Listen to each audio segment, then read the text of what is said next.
All right. We've probably staved off serious work just about as long as we can, unless someone insists. No. Okay.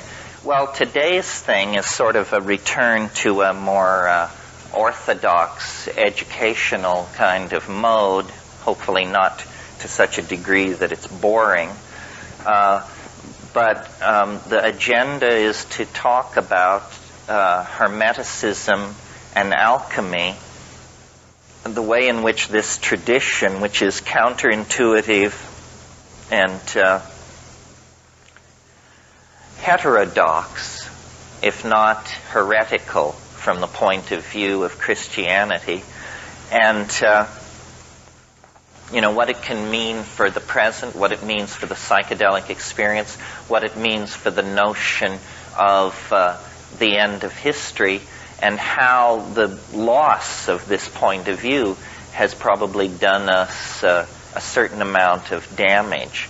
The great tension in the Middle Ages was between the late Middle Ages, was between the magical schema, the magical view of human beings, and the Christian view. And the Christian view is very strongly marked by the idea that of man's fall, that we screwed up early on, and somehow then, by virtue of that, we're forced into a secondary position in the cosmic drama. We are doing penance as we speak. The world is a vale of tears. The lot of human beings is to till hard land, and we are cursed unto the 19th generation or something like that by the fall of our first parents. And we can be redeemed. This is, I'm giving you the Christian rap. We can be redeemed through Christ, but we don't deserve it. It is, if you are saved, it is because there is a kind of a hand extended to you from a merciful God who is willing to overlook your wormy nature and draw you up in spite of yourself. And this is deep in us, no matter how, whether you may not think you've bought in because you're black or because you're Chinese or something, but it's just in the air we breathe. It's what Western civilization makes you think, whether you want to think it or not. Even if you don't come out of these traditions, for us, the concept of that you've got to pay your dues. Human beings are co-partners with deity in the project of being. This is the basis of all magic. You see, in a Christian context, magic is heresy because it implies that man can command God to act. In other words, that in some strange way, the magician compels nature to behave as the magician desires. In Hermeticism, it isn't so much put in terms of compel, but the idea is that humanity, human beings, men and women of great spiritual accomplishment are co-partners in the project of being. And that God, as it were, stepped off the stage of creation with it only 90% completed. And the rest is left in the hands of his brother. The Hermetica actually refers to humanity as the brother of God. So it's a completely different attitude toward being human. It's an empowering attitude. With power comes the potential to abuse power, because you're no longer a worm. You remember that image in Jonathan Edwards' sermon, Sinners in the Hands of an Angry God, where he says you're like a worm suspended over an abyss, held there only by the love of a merciful God, implying that if he weren't a merciful God, he'd just let go of your thread and you'd go down the tubes. In the Hermetic magical view, human beings are not tainted by original sin. And no ideology is without the potential of abuse. The Hermetic attitude in the Renaissance was summed up in a single aphorism by the great Renaissance Platonist Marcello Ficino. And what he said was, and I have to, there's no sexism in all of this. You just have to realize these guys were primitive types and they hadn't confronted the political issues we've confronted. So when they say man, they mean humanity.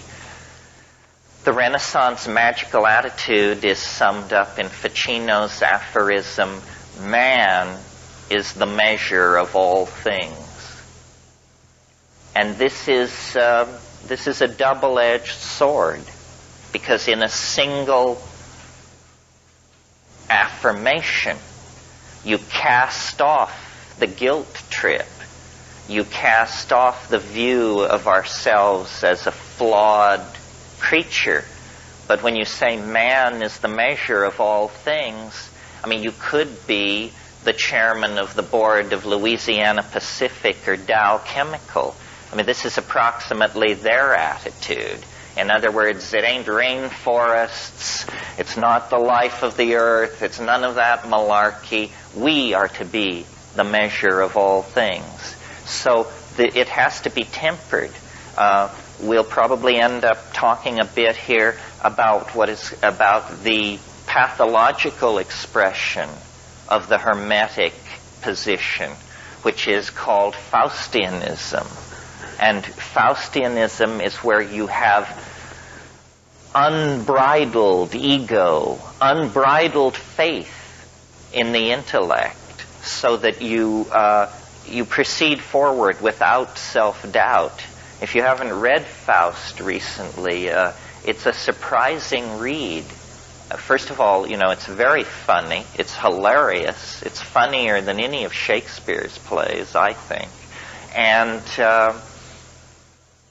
the way it ends is the guy dedicates himself to land reclamation and the draining of swamps to build low-cost housing for poor people. People don't know this. They're caught up in the images of the center of the story where, magical power is running rampant. But Faust's final conclusion is that he should do some good work for the least of society and give up these Promethean and Titanic dreams of the mastery of power. Well, a little bit of history about this Hermetic ideal. It's an interesting story in the light of our discussion of time yesterday. Western civilization, in a way, can be thought of as an accumulated series of misunderstandings. And one of the most severe of these misunderstandings has to do with this whole business of Hermeticism. The Renaissance really believed that Hermes Trismegistus was a great teacher of antiquity who preceded Moses, who was in time older than Moses. And they had what they called the Prisci Theologica, the three theologians, and they were Hermes Trismegistus, Moses, and Orpheus, in that order. And the reason that I say Western civilization is built on a series of misunderstandings is because they got it all wrong about Hermes Trismegistus, and there was great confusion and unhappiness in the 16th century when Marie Casaubon, who was an early philologist, attacked the dating of the Hermetic corpus and argued correctly that this could not possibly have been written in a period preceding Moses, that in fact this was post-Christian, written no earlier than the 1st century A.D.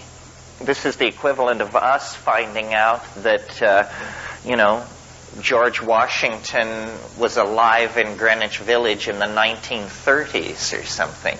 I mean, it was a completely mind-bending realignment of how people thought the history of the world had unfolded, because they had up to that time thought that when you studied Hermes Trismegistus, you were reading the oldest philosopher in human history. Actually, it's very late. And in a way, this is what destroyed the magical alternative. The advent of modern philology showed that these so-called ancient texts were not ancient at all. They were late Roman. They were Hellenistic. And so strongly was imprinted in the Western mind what's called, and we've talked about it here this weekend, what's called the nostalgia for paradise. In other words, the belief that the older it is, the better it is. And Guillaume Battista Vico in La Ciencia Nuova laid the basis for this kind of thinking. It's called classicism in the Renaissance context. So once they found out that the Hermetic corpus had been written in late Roman times, it was like it was finished. And science was able to use the confusion in the magical community at that point to force its own agenda very strongly. And there have been numerous episodes of misplaced dating like this that have contributed to the confusion around the history of magic. For example, and I hope this doesn't bring somebody rising out of their chair in an air-clawing rave, but Rosicrucianism rests on a whole bunch of phony dates because they want to tell you that somebody named Christian Rosencrantz wrote a book called The Chemical Wedding and sealed it up in a time capsule in the 12th century, and that it was then dug up in the 16th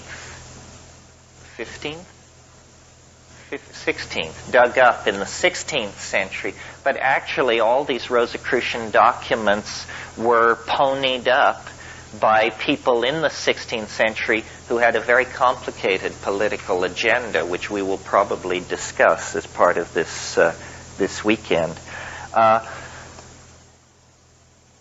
Hermetic philosophy is based on what is called the Hermetic corpus. This is a group of books, the most important of which is called the Asclepius. And these books, most of them, were completely lost during the Middle Ages. At the fall of the Roman Empire, copies of these Hermetic manuscripts were systematically destroyed by enthusiastic Christian barbarians. And the Hermetic manuscripts were scattered, and they only survived then in monasteries in Syria and places like that. Well, then in the Renaissance, the Council of Florence, under the patronage of the Borgias and people like that, there was this great interest suddenly in antiquities, because these Roman statuary and stuff was coming out of the ground. So the Council of Florence commissioned a character named Hermeticism to go to Syria and bring back these manuscripts. And they established a translation commission. And they had, in manuscript, the works of Plato, the works of Hermes Trismegistus, a whole bunch of ancient literature. And to show you what the psychology of the Renaissance was, here they had Plato, which they hadn't been able to read for 1,000 years, sitting there waiting for translation. And Cosimo de' Medici said to Marcello Ficino, Plato can wait. Translate the Hermetic corpus first. And so it was done. If you're interested in Renaissance Hermeticism, you can't do better than read Dame Frances Yates' book, Giordano Bruno and the Hermetic Tradition. Well, I want to read you some of this stuff because it's very interesting, and it has a modernity that is astonishing. It's also very psychedelic. Here's a little passage on the imagination. I'm reading from Book 9 of the Corpus Hermeticum in the Scott translation. This is a 4-volume set. I only brought the text and translation volume. But if you read Greek, it's all here. If you don't, it's all here in English. But this will just give you a feeling for the approach. If then you do not make yourself equal to God, you cannot apprehend God, for like is known by like. Leap clear of all that is corporeal, and make yourself to a like expanse with that greatness which is beyond all measure. Rise above all time, and become eternal. Then you will apprehend God. Think that for you too nothing is impossible. Deem that you too are immortal, and that you are able to grasp all things in your thought, to know every craft and every science. Find your home in the haunts of every living creature. Make yourself higher than all heights and lower than all depths. Bring together in yourself all opposites of quality, heat and cold, dryness and fluidity. Think that you are everywhere at once, on land, at sea, in heaven. Think that you are not yet begotten, that you are in the womb, that you are young, that you are old, that you have died, that you are in the world beyond the grave. Grasp in your thought all this at once, all times and places, all substances and qualities and magnitudes together. Then you can apprehend God. But if you shut up your soul in your body and abase yourself and say, I know nothing, I can do nothing, I am afraid of earth and sea, I cannot mount to heaven, I know not what I was, nor what I shall be, then what have you to do with God? Your thought can grasp in good if you cleave to the body and are evil. Interesting. Very different from the humble yourself, hard labor, spun wool and watery beer approach of medieval Christianity. Here's an amazing passage. People like to think people thought the world was flat until the Renaissance. This is an incredible psychedelic image of outer space that is 2nd century A.D. Would that it were possible for you to grow wings and soar into the air. Poised between earth and heaven, you might see the solid earth, the fluid sea and the streaming rivers, the wandering air, the penetrating fire, the courses of the stars, and the swiftness of the movement with which heaven encompasses all. What happiness were that, my son, to see all these borne along with one impulse, and to behold him who is unmoved, moving in all that moves, and him who is hidden, made manifest through his works. And it goes on and on. It's very readable. It's very literary. It's highly poetic. It's a celebration of nature. The notion of sin is completely absent.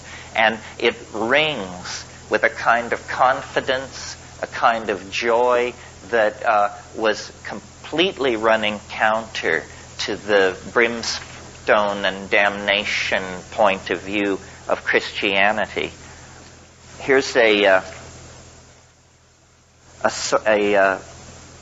me, a psychedelic passage.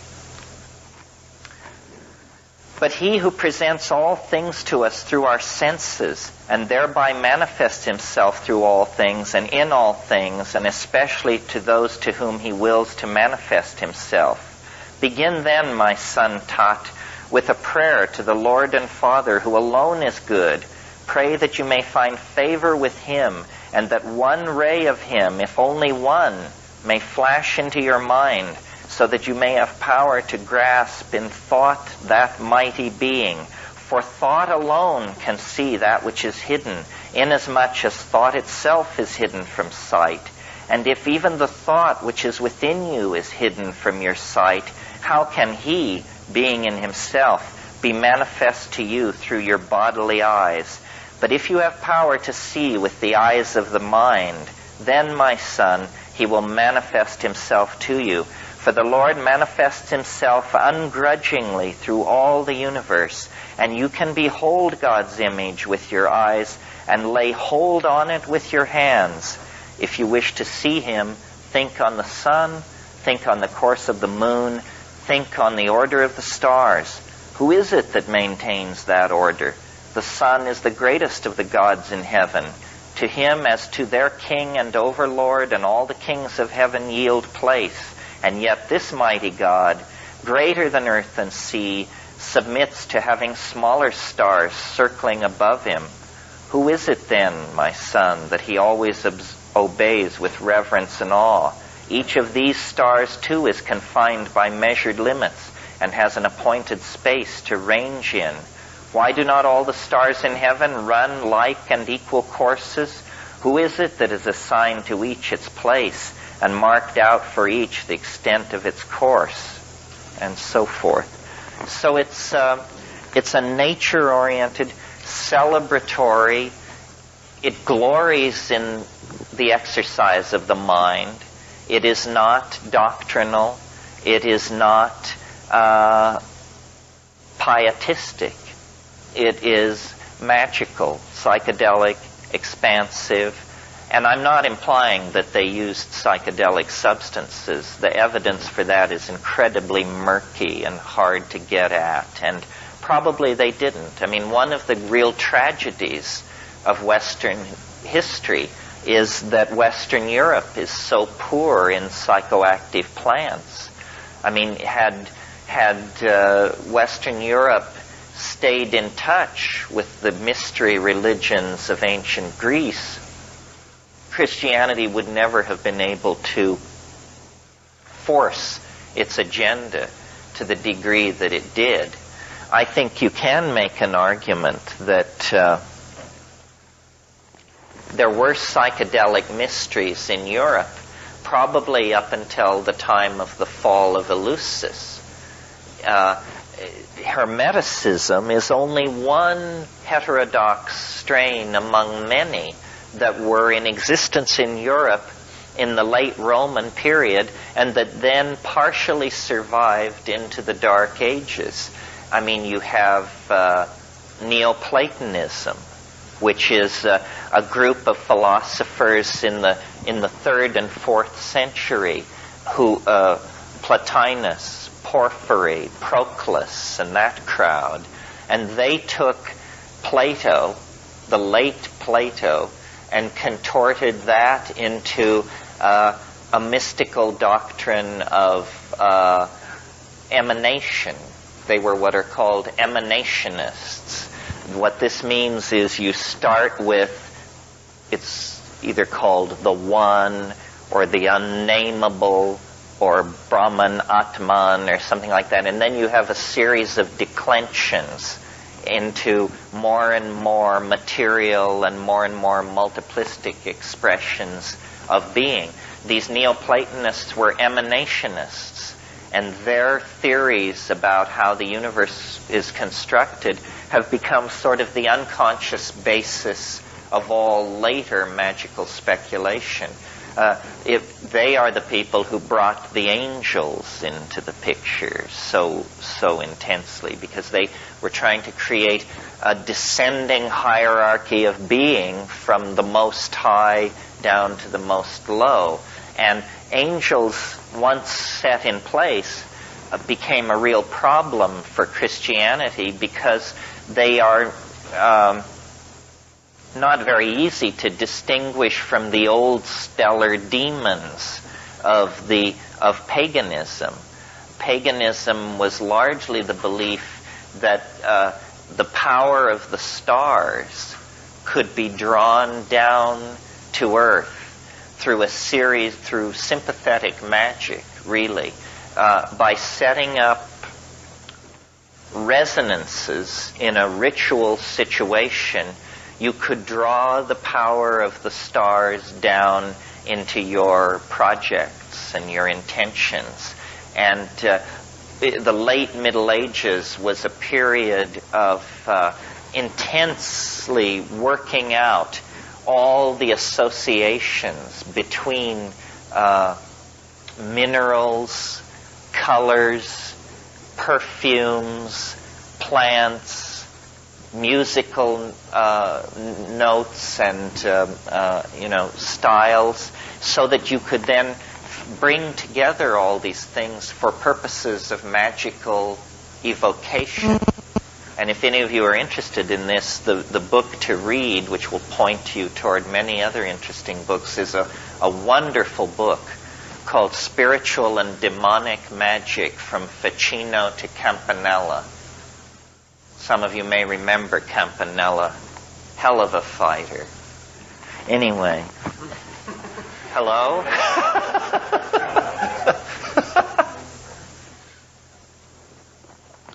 And in the Renaissance, over a period of about 3 generations, this became a real problem, because what starts out as angel magic ends up as out-and-out demonic conjuration. Something which I've noticed my 14-year-old son has an incredibly unhealthy interest in, which I did as well at his age. I hope it's not the family curse coming back.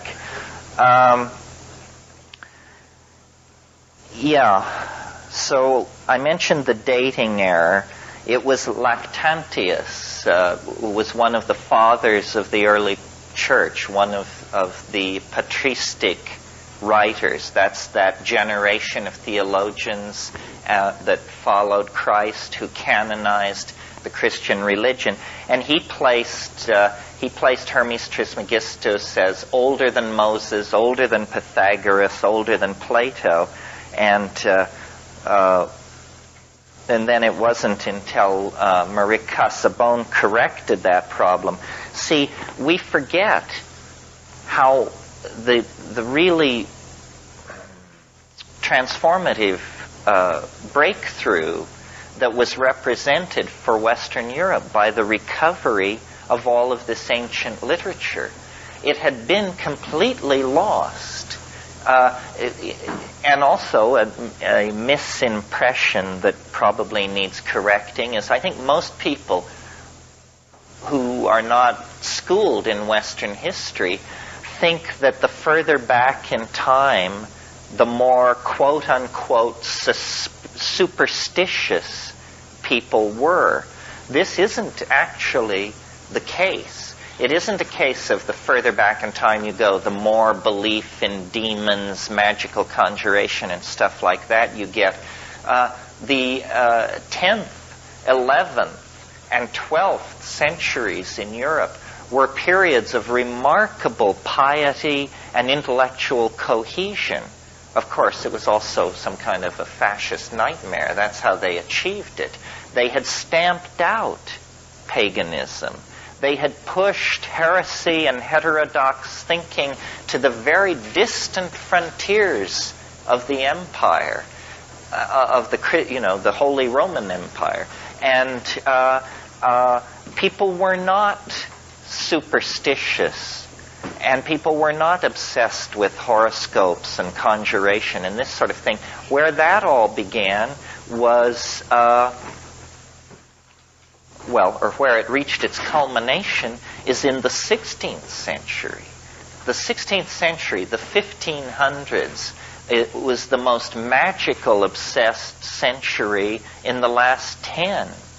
And alchemy and conjuration and talismanic magic and sympathetic magic, all of these things flourished really not as a throwback, but as a kind of prelude to modern science.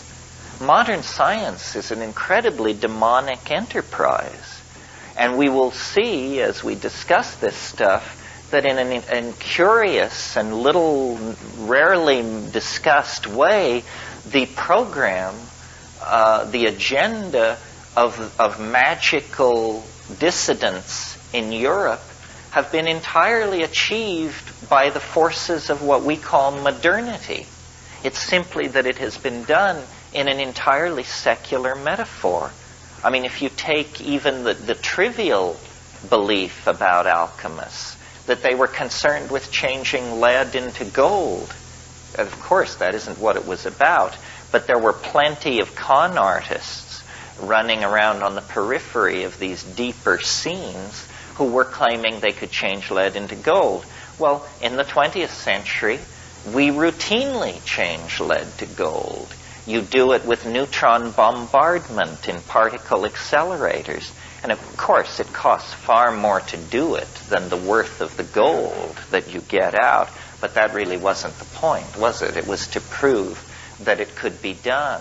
The dreams of creating the homunculus are dreams that dovetail directly into the aspirations of modern biology, genetics, so forth and so on. The great chain of being of Aristotle is animated, given a dimension of motion, and lo and behold, it becomes the Darwin-Wallace theory of evolution. Merciliade talks about this, about how all the alchemical dreams of the 15th and 16th century have been brought to fruition in the 20th century. But again, in the absence of magical rhetoric, but certainly in a spirit of magical and Faustian recklessness, for sure. I mean, this is scientists, they claim such a devotion to truth that decency must never stand in the way, because they serve a higher God than human values. They serve the golem of the truth in some weird way that makes the truth okay, even if it kills you. I studied philosophy from Paul Feyerabend, and he used to say at the beginning of his Epistemology 101 course, I will teach you to recognize the truth, and I will teach you to ask the question, what's so great about it? So now you've got the truth, so what's so great about it? It was 1460 when these manuscripts were brought to Florence. Those of you with photographic memories can see the time wave signature as it turns over and heads through the floor. Cosimo de' Medici immediately ordered Ficino to abandon his work on Plato, and the Pymander, which was one of these books, it was the only one which existed in Europe, even in partial form during the Dark Ages. Cosimo died in 1464, but the translation project went forward, and just so you understand, the tree, the developmental process in Western magic goes back to this Florentine translation project. And from there, people who were well placed got a hold of this stuff. The most important person probably being a person, certainly an unsung hero in the development of Western thought, Trithemius, Bishop of Sponheim. And Trithemius wrote a book. It was really a manuscript. It was never printed as a book in his lifetime, but later, called the Stenographica. And in it, he put forth many of these magical doctrines and also encryption methods for code making and breaking, so that this stuff could be circulated under the eyes of the clergy without causing a problem. And then the development of Western magic splits into two strains. The Bruno strain, Giordano Bruno. I understand he's running for President of the United States this year. Giordano Bruno and his school, he was a Franciscan monk who ended up being burned at the stake. His sin for which he was burned at the stake was he was sitting on a rooftop of one of these Italian city-states one evening, presumably smoking some pretty decent boo that they'd brought in from North Africa. And he was looking at the stars, and it occurred to him, these things are suns. These little points of light are like the sun. Jesus Christ! And in a single moment, the universe became infinite. And he said, if these are suns... And he just, his mind was boggled, literally. I mean, can you imagine inside the medieval worldview where they have these concentric shells of angels and demons and all this? Suddenly this guy gets it in a single moment, and he sees that the universe is infinite, and he begins to say so. And this is against Aristotle. And the church just goes nuts. And they drive him out of Italy, and he has a whole bunch of adventures in England and other places. Eventually, he makes the mistake of coming back to a place in northern Italy where he's betrayed by his patron, and he's burned at the stake for a point of view which all of us take quite for granted. The other strain of magic coming down from Trithemius is the D strain. And it is a bit more accessible to people like ourselves because John Dee was an Englishman and he wrote in English. And so you don't have to conquer 16th century Italian or late Latin in order to read him, although he wrote a lot in Latin as well. Dee is a very interesting character, worth spending some time on, because Dee is the last person to be able to unify into one worldview science and mathematics and magic and astrology all together.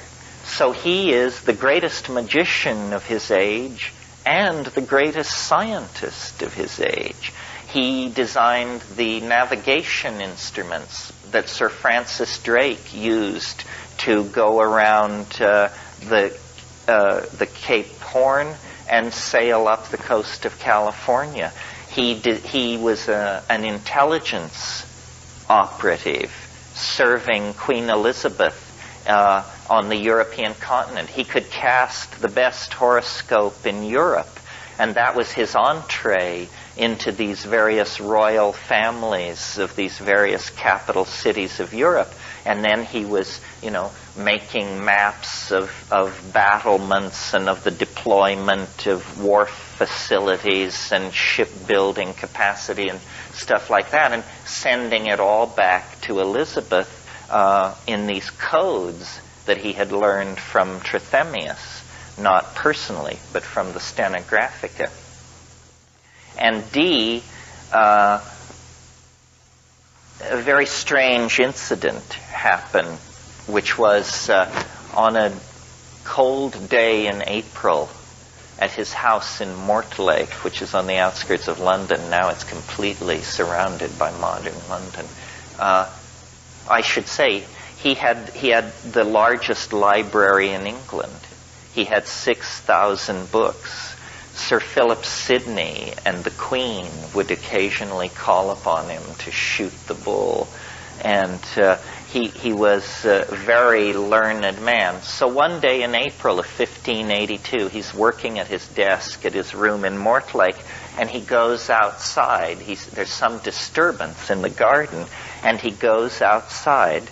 And his story, and we have only his story, is that an angel descended in a ball of light and gave him an object which is to this day on exhibit in the British Museum.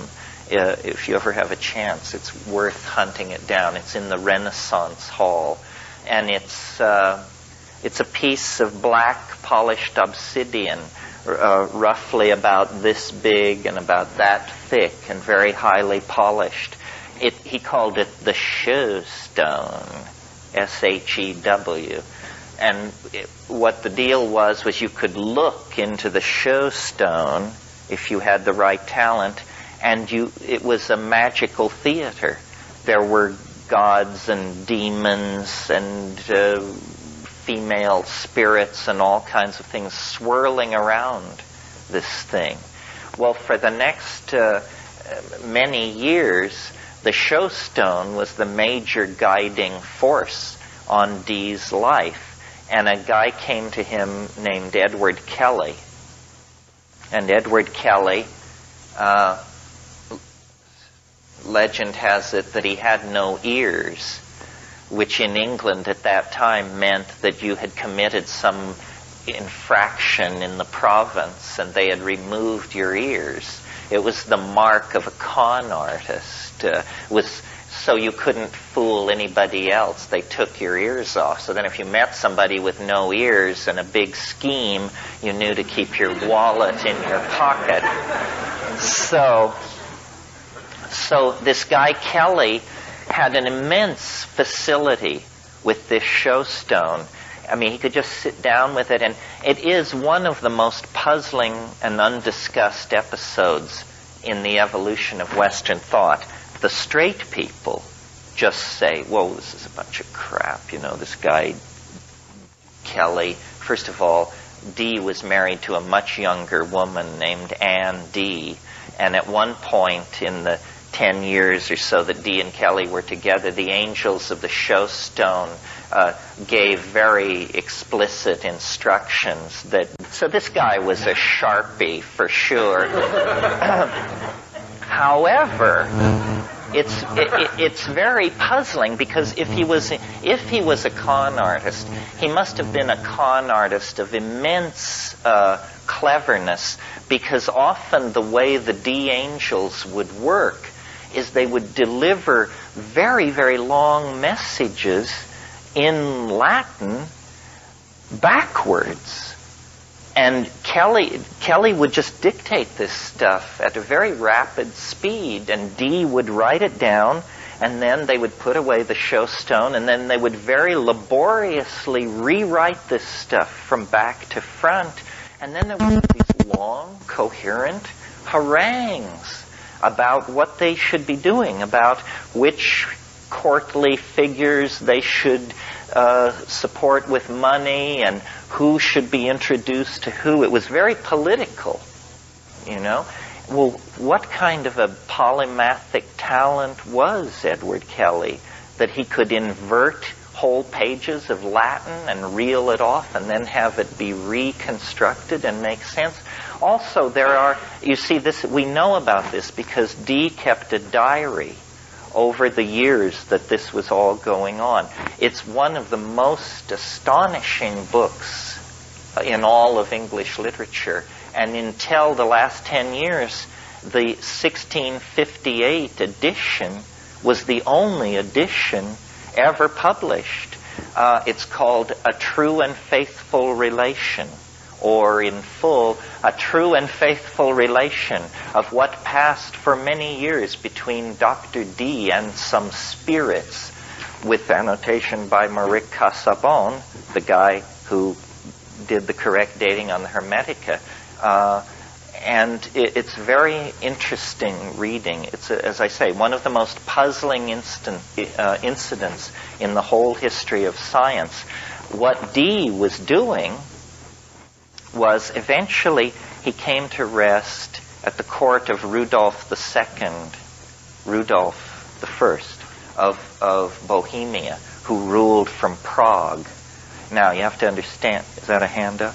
Yeah. Is there evidence of drug use by Dee? Not strong enough to warrant any getting thrilled about it. The great awareness of drug use came slightly later, and strangely enough, the drug was opium. It's interesting, the history of opium. You know, we think of opium and its derivatives, junk and heroin, as just the lowest. Well, maybe crack is now the lowest of the low. But anyway, it's a real scuzzball drug, according to most people's opinion. But did you know that they had been using opium for 3,000 years before anybody noticed that it was an addicting drug? It was not ever noted that opium was addicting until 1611, when John Playfair, a very famous English physician, wrote a book in which he commented on opium and said, once one has begun the habit of opium, it must be maintained unto death. In the 30 years after Dee, there was a great hermeticist and alchemical thinker named Paracelsus who arose on the European continent.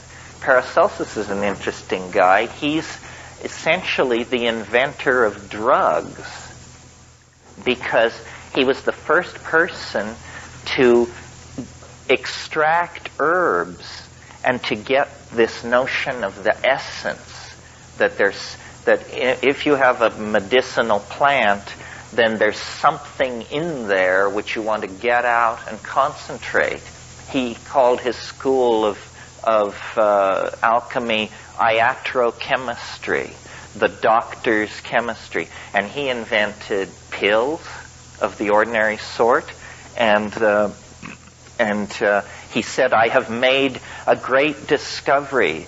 The center of my alchemical opus rests with the magic of laudanum, which was, of course, gum opium. There was a craze in the late 15th century among alchemists for opium. The alchemist von Helmut, he signed some of his alchemical tracts Dr. Opiatus. He was the first croaker.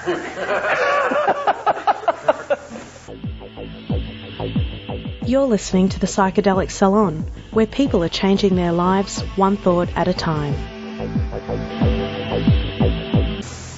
Somebody had a question? Yeah. The fall of Eleusis. Well, as you all probably know, Eleusis was a cult site near Athens on a plain. There's now a big lumber yard there, the last time I was there. But anyway, it was this plain, a very fertile plain outside of ancient Athens, and they celebrated the greatest of the Greek mysteries there. They celebrated, it was a biennial, a twice yearly festival. In the spring, they would celebrate the lesser mystery. And this seemed to be a fairly local get-together of some sort, and probably a planting festival. But every September for 2,000 years, people from all over the Greco-Roman world would come for the festival at Eleusis. And the rule was, first of all, it was open to everyone. Men, women, free man, slave, everyone could attend. The rule was you could only attend once in your life. And so you had one shot at whatever this thing was, and you were sworn to silence. And literally, everyone who was anyone went to Eleusis to experience the mysteries. I mean, Herodotus, Thucydides, Plato, Aeschylus, Euripides, everybody. People would make journeys of thousands of miles. It was the wellspring of Greek spirituality. The problem is we don't know with certainty what the excitement was all about. I mean, we know that there was an inner cult area called the Telesterion, and that that something was drunk and that something was seen. And in the 19th century, they just went nuts on this subject. I talk about it in my book. And they finally, all these constipated Victorian classicists decided that the mystery of Eleusis must be a representation of the female genitals, illuminated at the height of this ceremony by a laser light show of some sort. And so, it was just absurd. I mean, it was a complete distillation of the Victorian mind being projected. I mean, you'd like to believe that the roots of Western civilization are deeper than a peep show, but hey, who knows? There was a very interesting incident it's called the Scandal of 415, which is that in 415 BC, a wealthy Athenian noble named Alcibiades was busted for the charge was possessing the Eleusinian mystery and distributing it to guests at dinner. Well, this seems to make it fairly clear that this was not a clay representation of anybody's genitals. This was some kind of a dope of some sort. So then the scholars whip out their knives, and all kinds of theories have been brought forward. Some of you may know the scholar Robert Graves discusses this in The White Goddess. And his theory, which I think deserves to be more looked at than it has, his theory was that these recipes, people drank something from a special cup called a kekekion, and recipes supposedly exist for what they drank. And it's honey, barley, something else, and always water. And Graves argued that that water is not something that you list as an ingredient of something you drink. Obviously, it has water in it. So he said the inclusion of water in this list is in order that there can be an ogum. Do you know what an ogum is? You will when I tell you, because you've all seen them. An ogum is when you make a list of things in such a way that the first letters spell out a word. You grok that? So the idea was that in Demotic Greek, the words for barley, honey, water, and this fourth ingredient that I can't remember, those four words can be arranged to spell out the word miko, which means mushroom. So Robert Graves was convinced that a psilocybin mushroom lay behind the Eleusinian mysteries. This is a pretty good, this is not entirely unreasonable.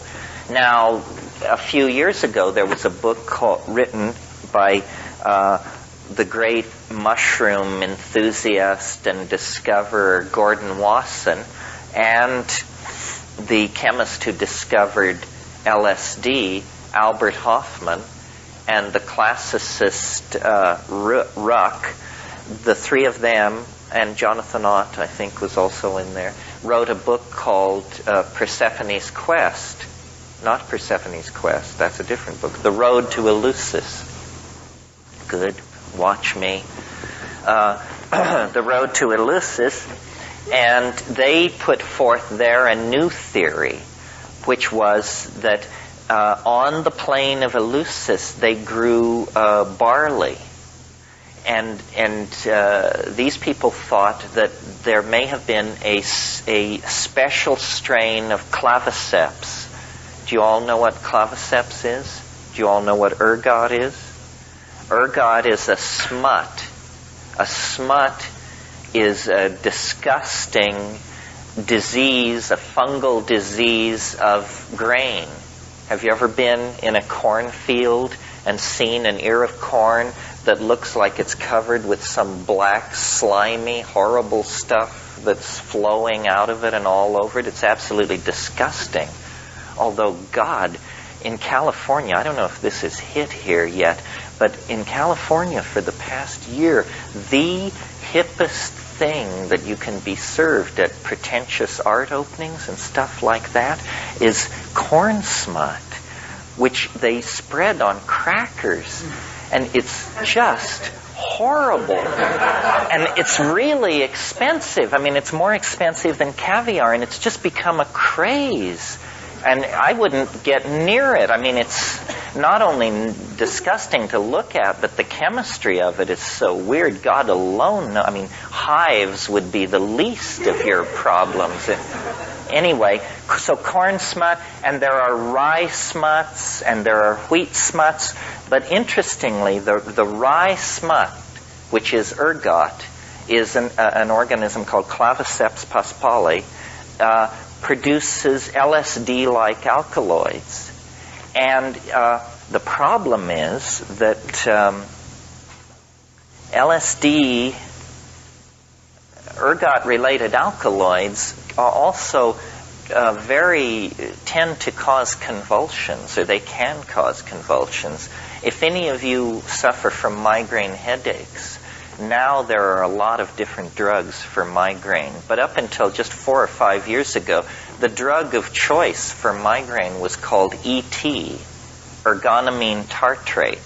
Ergonomine tartrate, if you've got a kilo of it, you can settle down and make several million hits of LSD. Ergonomine tartrate is this very rigidly controlled underground substance that is produced legally only in certain sanctioned fields in northern Pakistan, and it's produced for the world market of migraine sufferers. And you get these little tiny blue pills. I have migraines. I used to take ergot, but I've gotten it under control. But anyway, it's the drug of choice for migraine because it constricts the blood arteries going into the head. Anyway, Wasson and Hofmann argued that what they were doing at Eleusis is that they were brewing an ergot beer. They were deliberately gathering barley that was infected with claviceps, and they were brewing an intoxicating beer. And people were having a hallucinogenic experience. Well, now this is a great area for the able-bodied among us to do research, because it should be possible to collect claviceps, and maybe even to go to Eleusis and collect claviceps there and culture it out and see if you could make an ergot beer that would actually get you hallucinogenically stoned. I'm not sure what's going on. Ergot is a dangerous substance. I remember an anecdote once. Many years ago, I knew these people who occasionally dealt illegal substances. And one day they were moving some ET to somebody, and they asked this guy there if he would take this ounce of ET and deliver it to this certain address. And when they gave it to him, they said, "Now, this is ET, so just leave it alone." And he got out in the car and he opened up the baggie, and it was this white powder, and he said, "These people can't fool me." So he honked up a little of it, and then he went on his appointed rounds, and the guy who was supposed to have the stuff delivered, he was sitting in his house, and he heard this commotion on his front porch, and opened the door to find this guy flopping around with his legs and feet in the air, having convulsive seizures because of the ET he'd snorted up. It's just one more story about the dangers of white powder drugs, folks. Anyway, it's important for the argument because I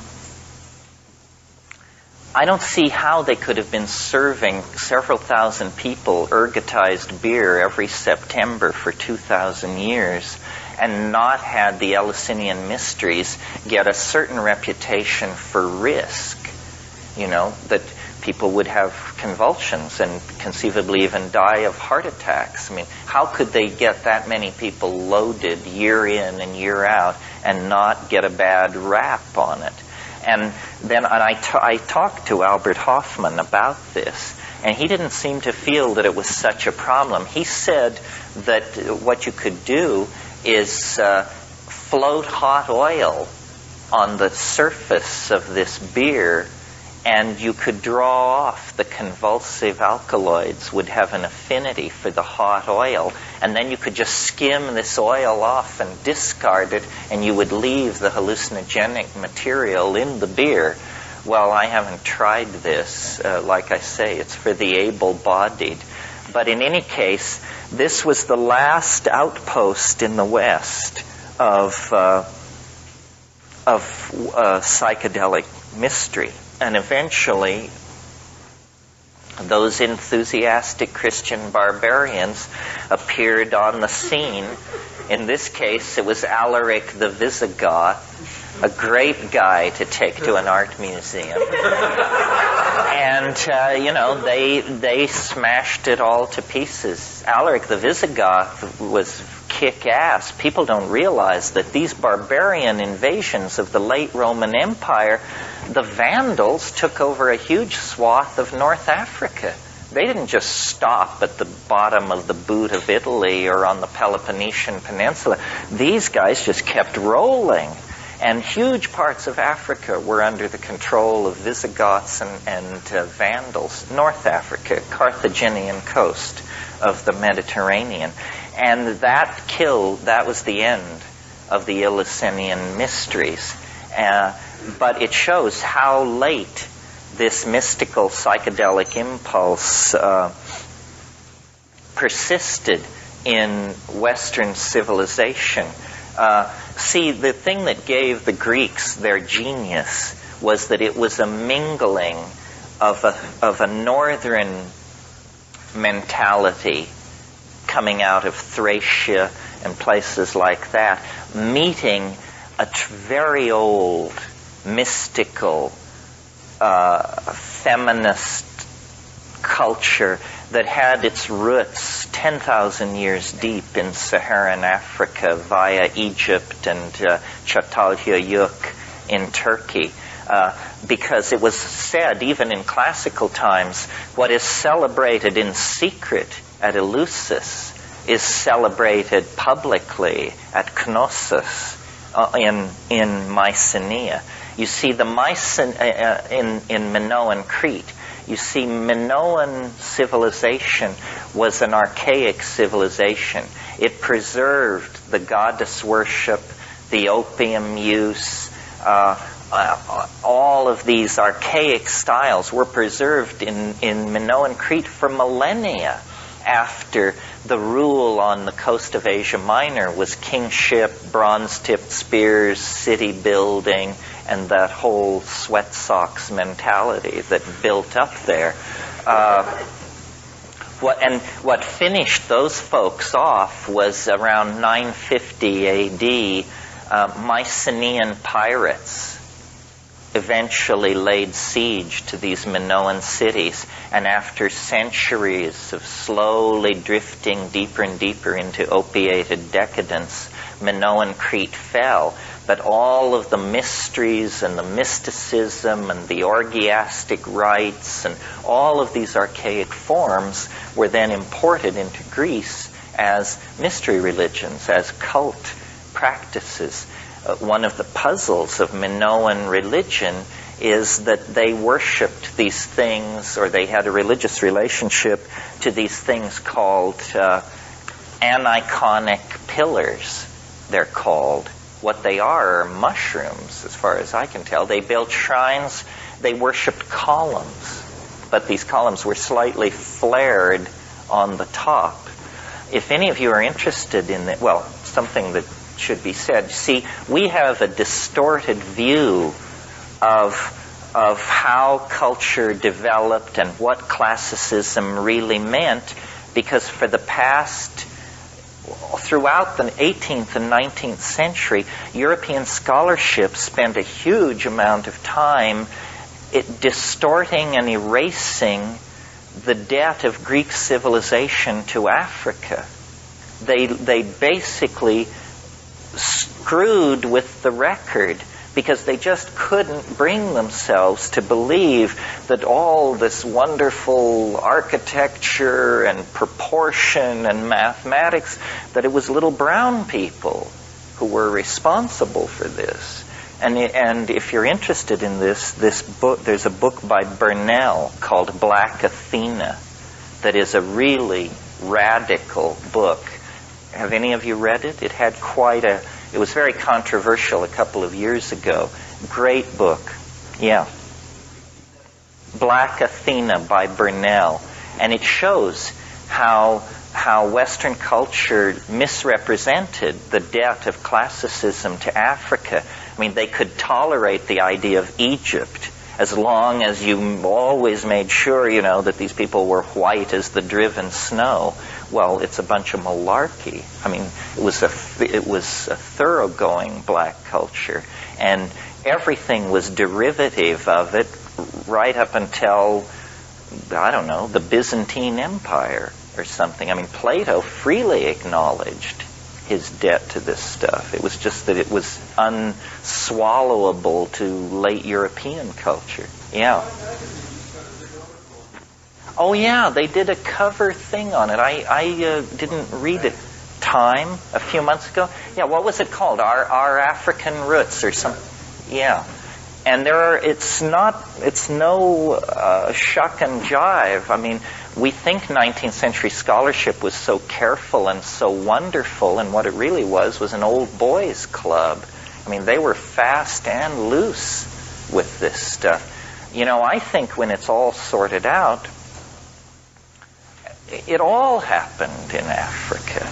I mean, language, religion, symbolic activity, theater, all of this stuff was in place in Africa from, say, 20,000 BC up until around 9,000 BC in the Saharan grasslands, which then, because of drying, these people were forced into the Nile Valley and into a different cultural style. But the African cradle of civilization, I don't even regard that as a theory. Anybody who doesn't believe that is going to have to do some fast talking. And, there's been this recent effort to say that the Australian Aborigines broke off very, very early. But, it's pretty specious, I think. You probably all know the theory of Eve, and the fact that you can trace the maternal line through the episome of the mitochondria. So you can it's actually now believed that every human being on Earth is descended from one woman. And this woman lived in Africa less than 200,000 years ago. It's really amazing. All other human lines have been quenched somewhere along the line. Her progeny were phenomenally successful. And this is, I would say now, the strongest theory about this now is the Eve theory. When it was first propounded, it was thought to be a screwball, but that's because the physical anthropologists didn't really understand how the molecular geneticists achieved this conclusion.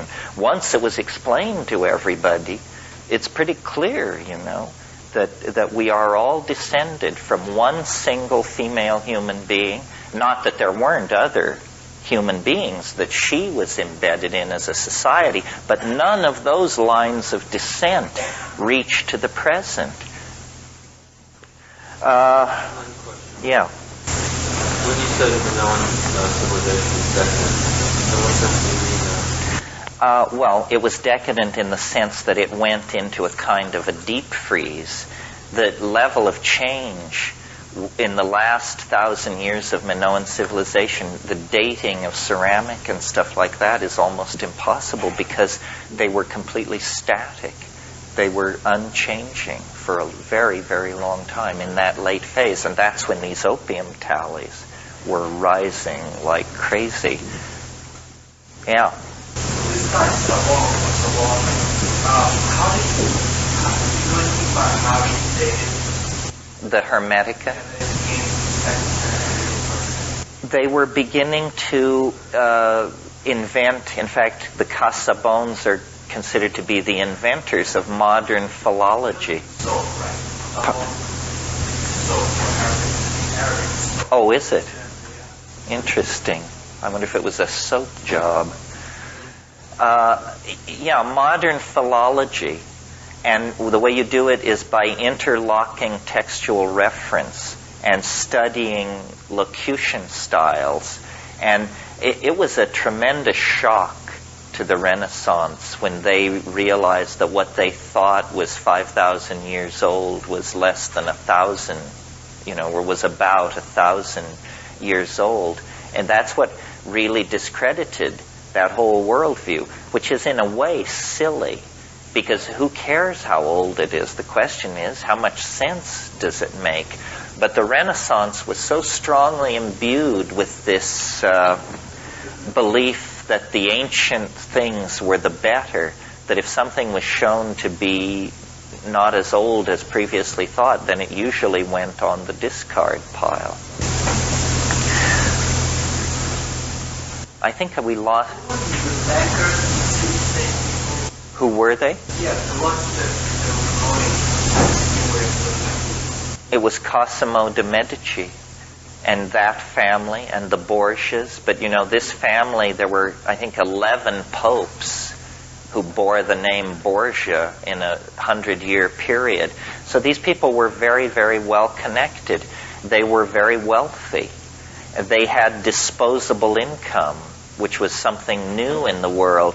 And they invented a whole bunch of things which God knows this city lives or dies by. I mean, like connoisseurship, patronage of the arts, and secular research projects. I mean, they were funding Da Vinci's work on catapults and flying machines at the same time that they were keeping all these painters paid and in mistresses and so forth.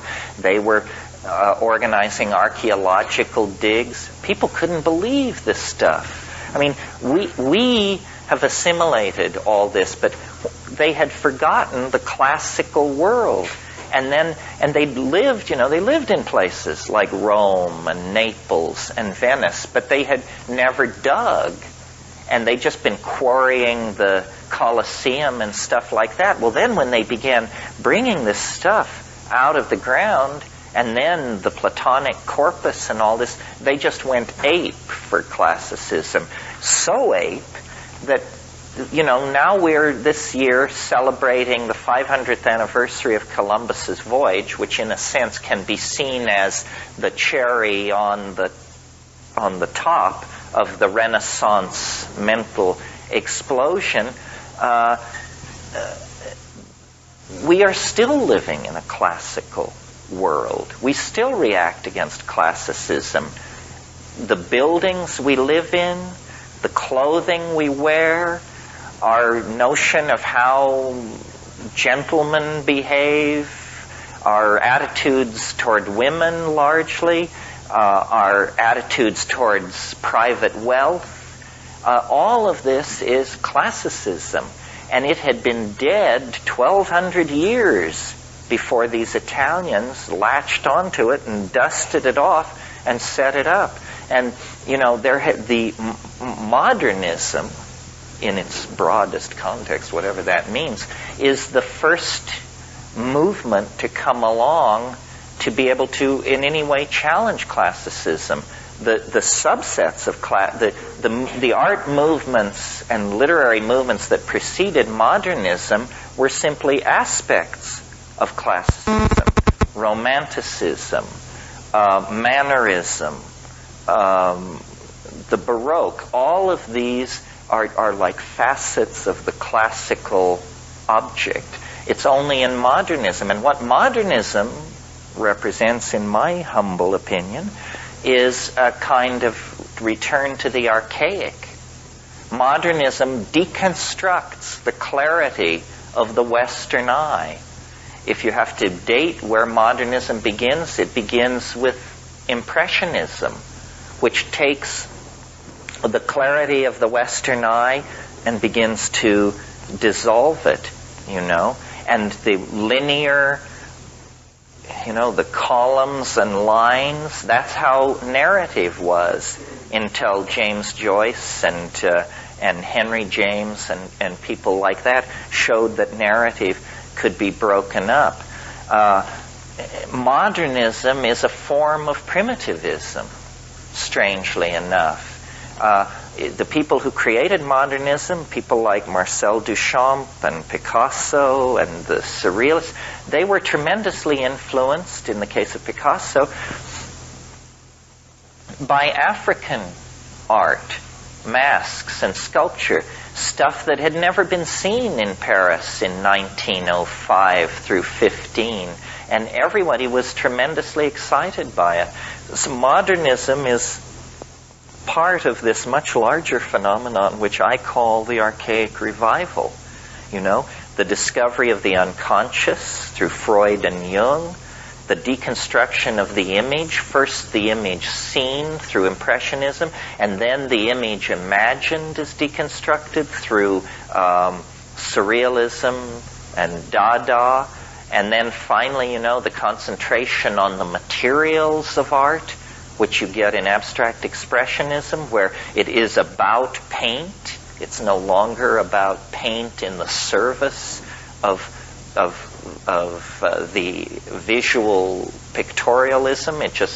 And then all the postmodern stuff, which is, of course, just sort of running naked, screaming through the street kind of aesthetic.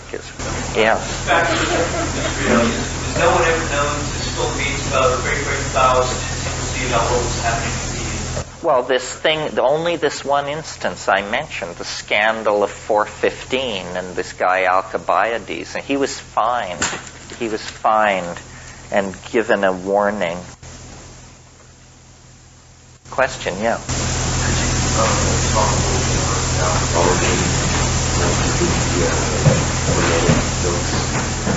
Yeah, the origin. Good question.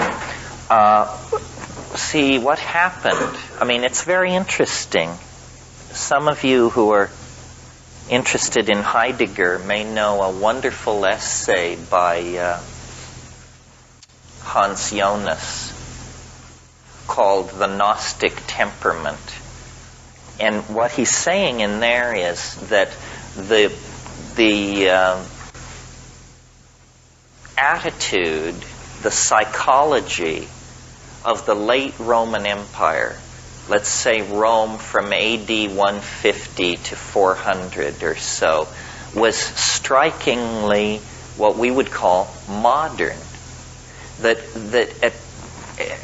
a profound kind of exhaustion entered into the Roman psychology in that late phase. They became, a good definition of decadence is it's sophistication without feeling, And it's Camille Pallia's definition, by the way. And the Roman Empire made the emperor a god. Well, imagine the cynicism that would pervade our society if you were under state order to light candles to George Bush. I mean, we're free to think of the man as a jackass, and it's not heresy. I mean, it may be bad taste, but it isn't heresy. And the Roman Empire expanded so rapidly and took in so many different kinds of people. I mean, there were, the Jews at the end of the Mediterranean. The Parthian Empire had been partially incorporated into the Roman Empire.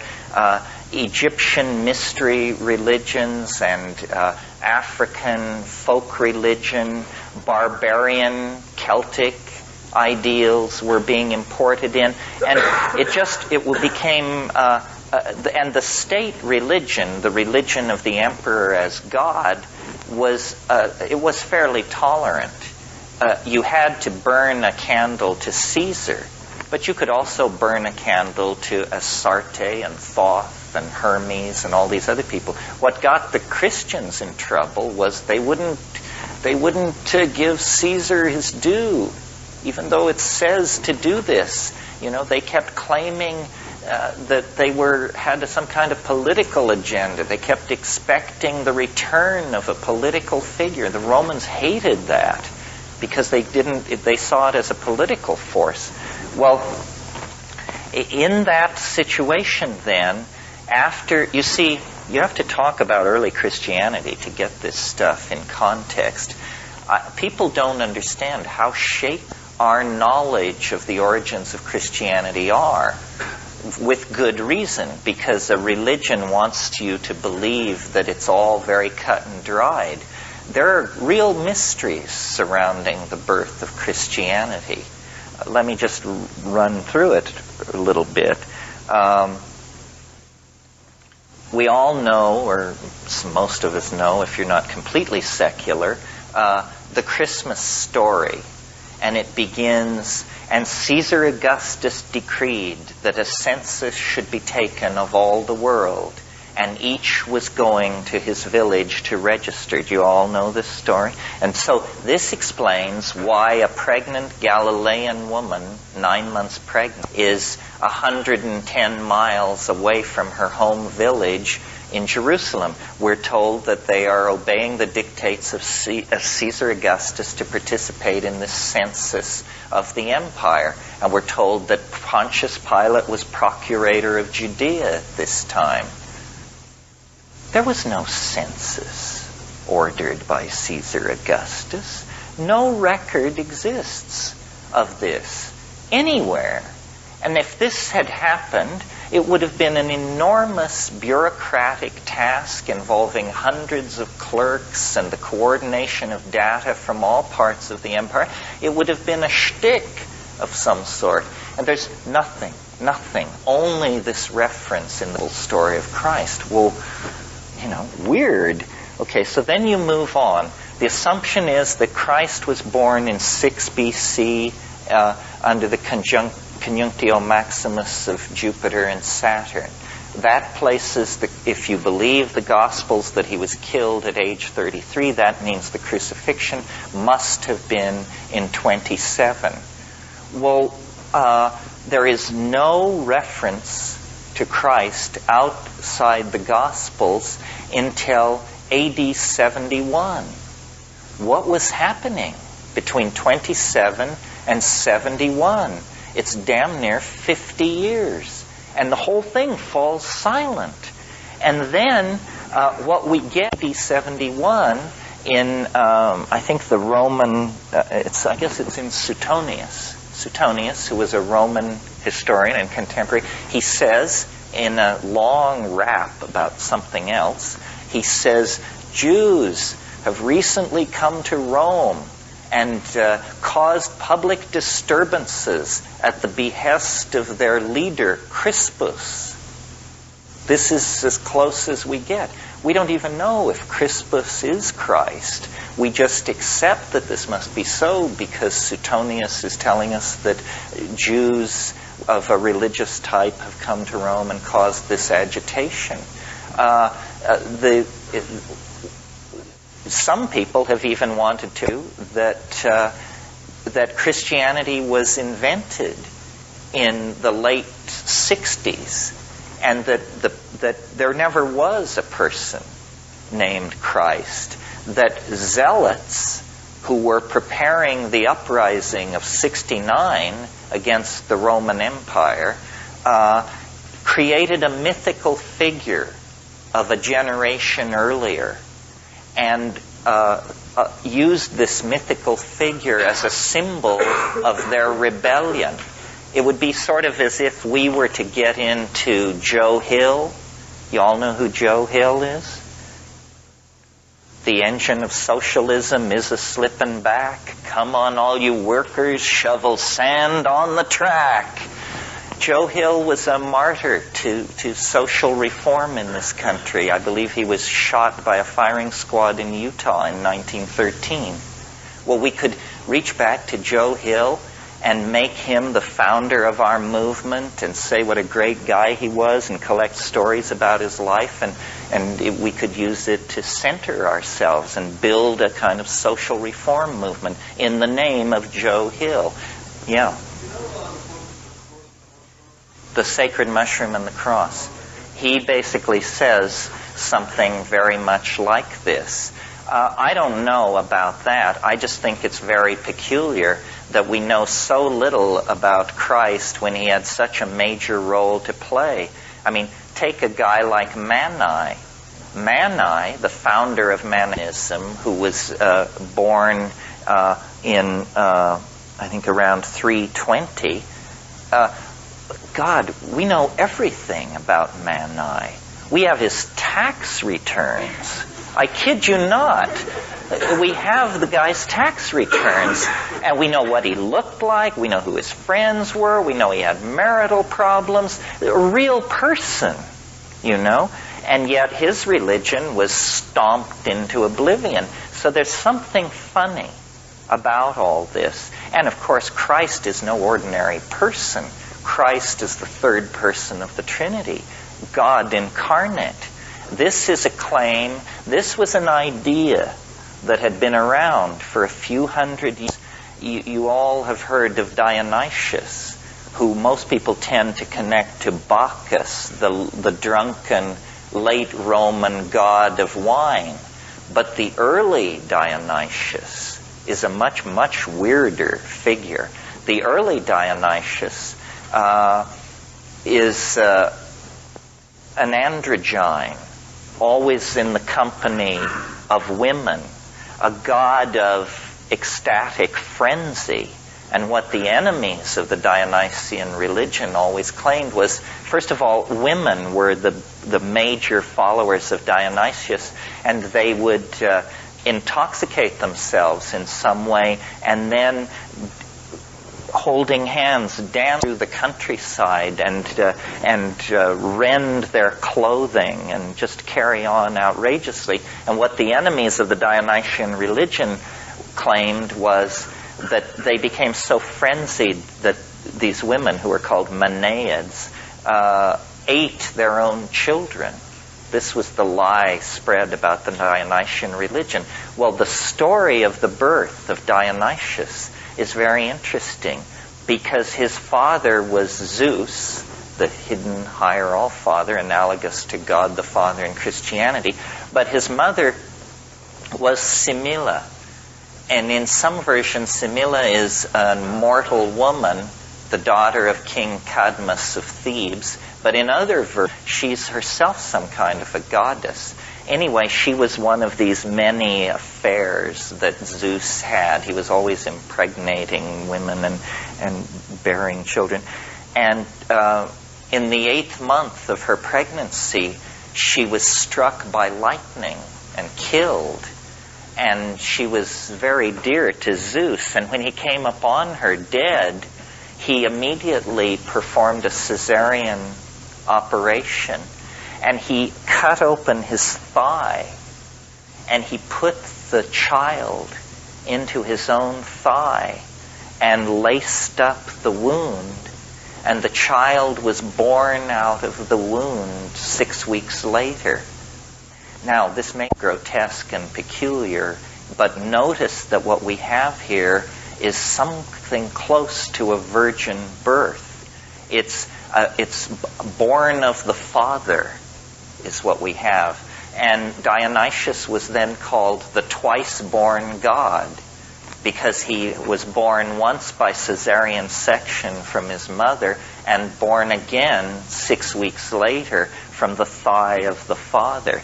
And it's thought that this Dionysian impulse in the hands of these mystical Jews became then the doctrine of the Immaculate Conception and the whole notion of an immaculately conceived child. Christ is a type of Dionysius. I mean, it's heresy to say so, but comparative religionists have been saying this for centuries.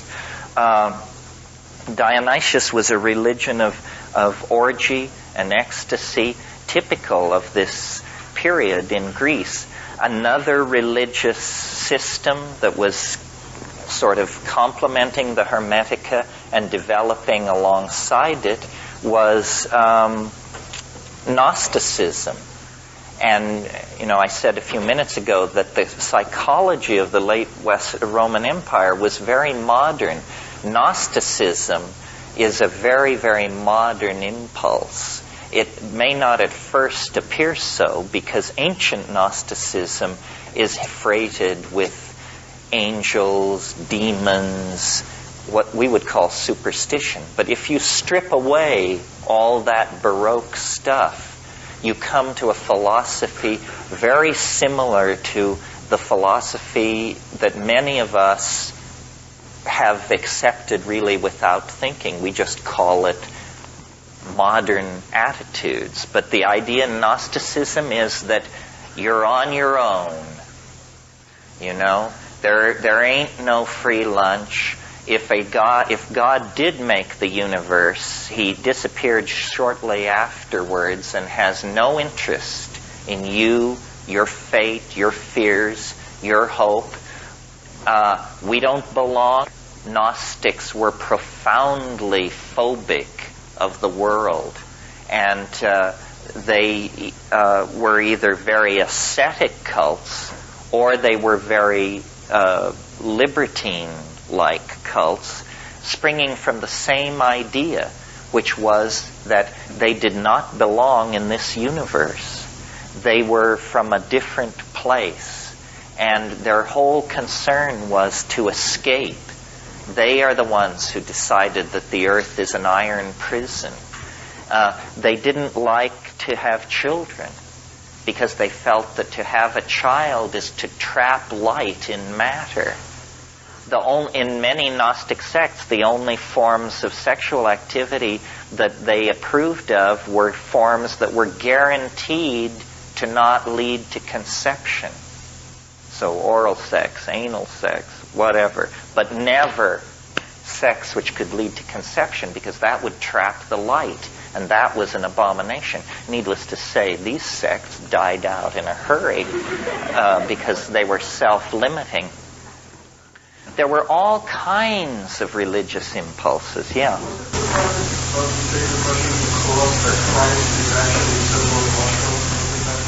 Yes, he said that these zealots were using Amanita muscaria as a sacrament, and that Christ was a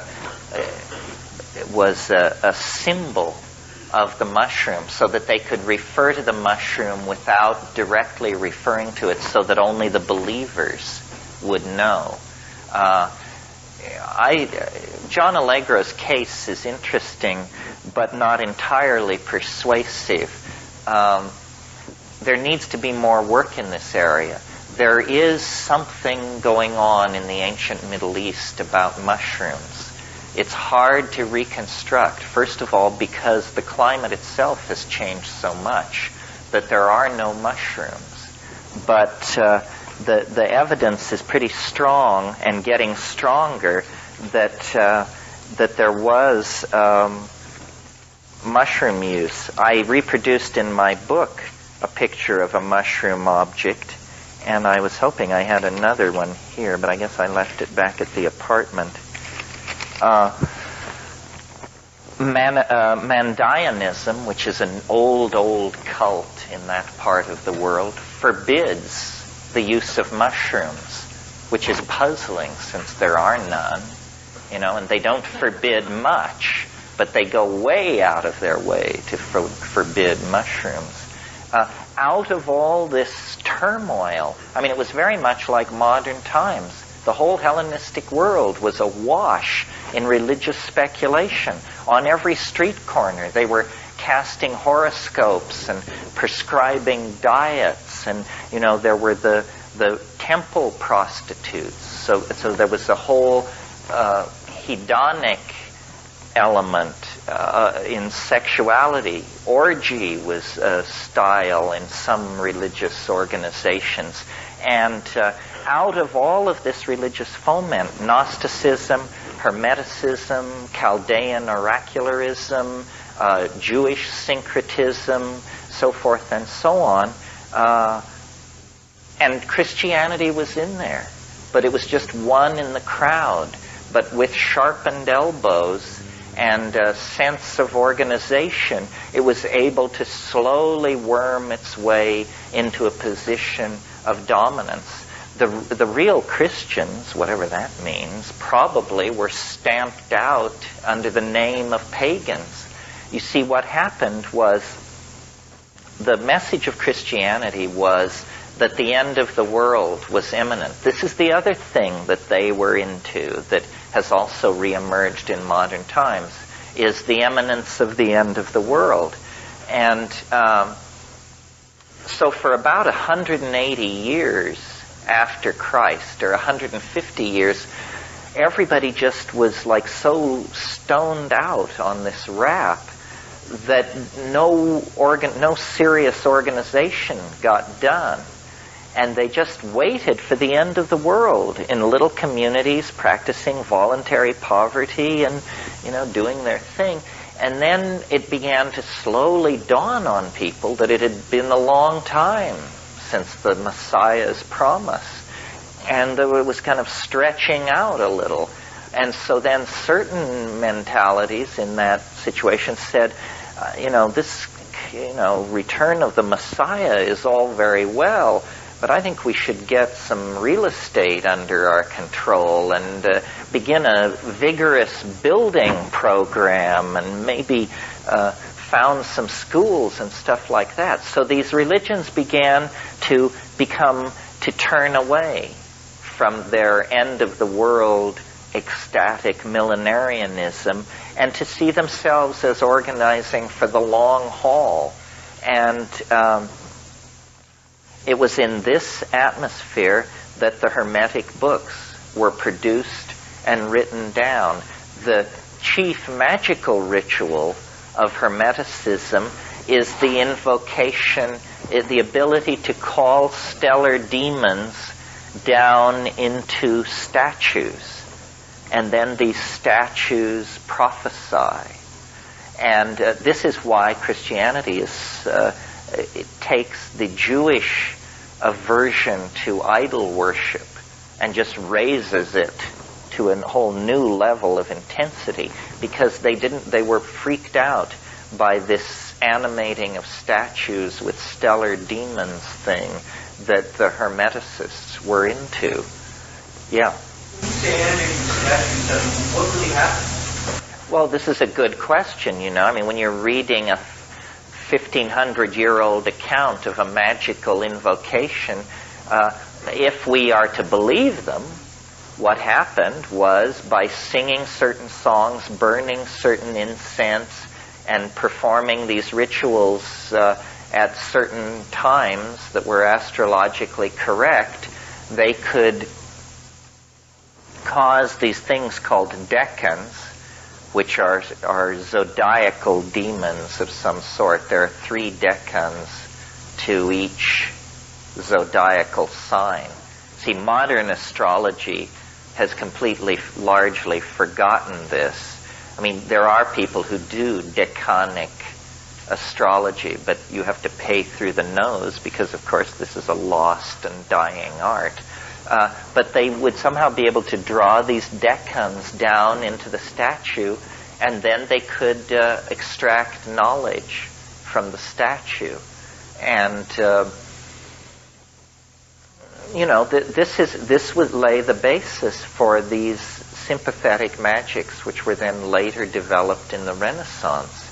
It's quite powerful, actually. This is why this book I recommended is so interesting, the one on Spiritual and Demonic Magic by Walker, because it shows you how, by you living a certain life, these Renaissance princes were incredibly wealthy. So you have a suite of apartments which overlook, the Plaza San Marco in Venice, and certain colors are prescribed that the walls be painted. You only wear certain kinds of robes made of certain materials. You perform your magical invocations at certain times of day, burning certain incenses. And they were big on fresh air and light. It isn't the dark image of magic that we get of, the stirring cauldron and the bat-faced familiar and all that. No, it's all about open air, light, wind blowing through, flowing silk robes. They were angelic magicians, is what they were. And they were evoking these things through the use of sigils, which are magical symbols. And then there became stress on magical alphabets. Enochian is one of these magical alphabets, or languages, rather. John Dee, remember I mentioned the whole 10-year episode with the show stone. Well, one of the subjects which these entities that Dee and Kelly were dealing with returned to again and again and again were the Enochian, this language, which they said was the true language that Abraham used to communicate with the angels. And it has a special alphabet, an alien alphabet, and there's even been published an Enochian dictionary of some 4,000 or 5,000 words. There was a very bizarre, this is just a footnote, but a very bizarre episode in the mid-1950s. There was a woman who was a kind of clairvoyante, and she was in contact with flying saucers. I mean, now everybody and their dog is in contact with flying saucers, but at that time it was fairly rare enough that she became an object of interest to the CIA. And at one point, she was in the CIA building in Langley, Virginia, and they were interviewing her. And she said, "Well, there's a flying saucer right outside the window." And these guys rushed to the window and looked, and there was some kind of thing in the sky. And she said, "It's giving me a message for you, for this colonel." and the message was Affa, Affa, Affa, A-F-F-A. So he wrote this down. Well, then I didn't read this. I looked it up. I had a hunch. Affa is the Enochian word for nothingness. Just more weirdness. Angelic languages, why do these DMT creatures, why are they so concerned with language. Not only language, but alphabets. I had a very weird, in fact, one of the high water weirdness events of my life was when I was young.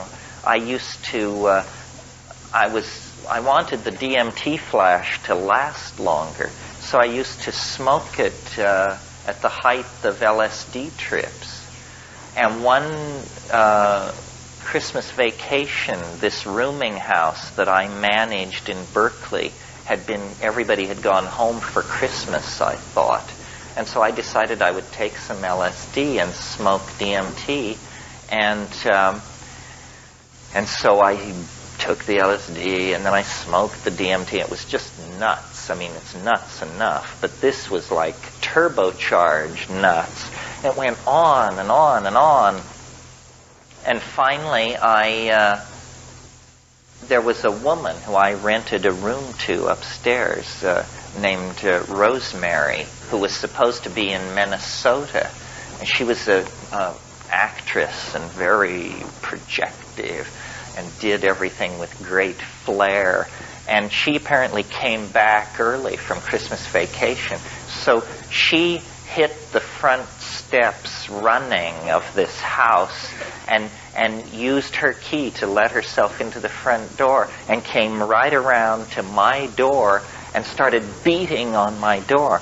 Well, I am by nature a very paranoid person. I mean, I can be up the Rio Yaguas Yasu in the middle of the Amazon basin, and if I'm out in the rainforest smoking a joint and a stick is broken anywhere near me, I immediately hide the dope, and just, I'm very paranoid. So this woman lets herself in and comes and beats with her clenched fist on my bedroom door.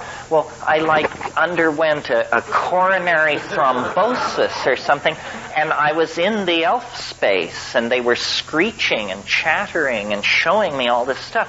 And when she did this, I flew off the bed. I jumped 2 feet in the air and landed on my feet. And it was as though, and don't try this at home, folks.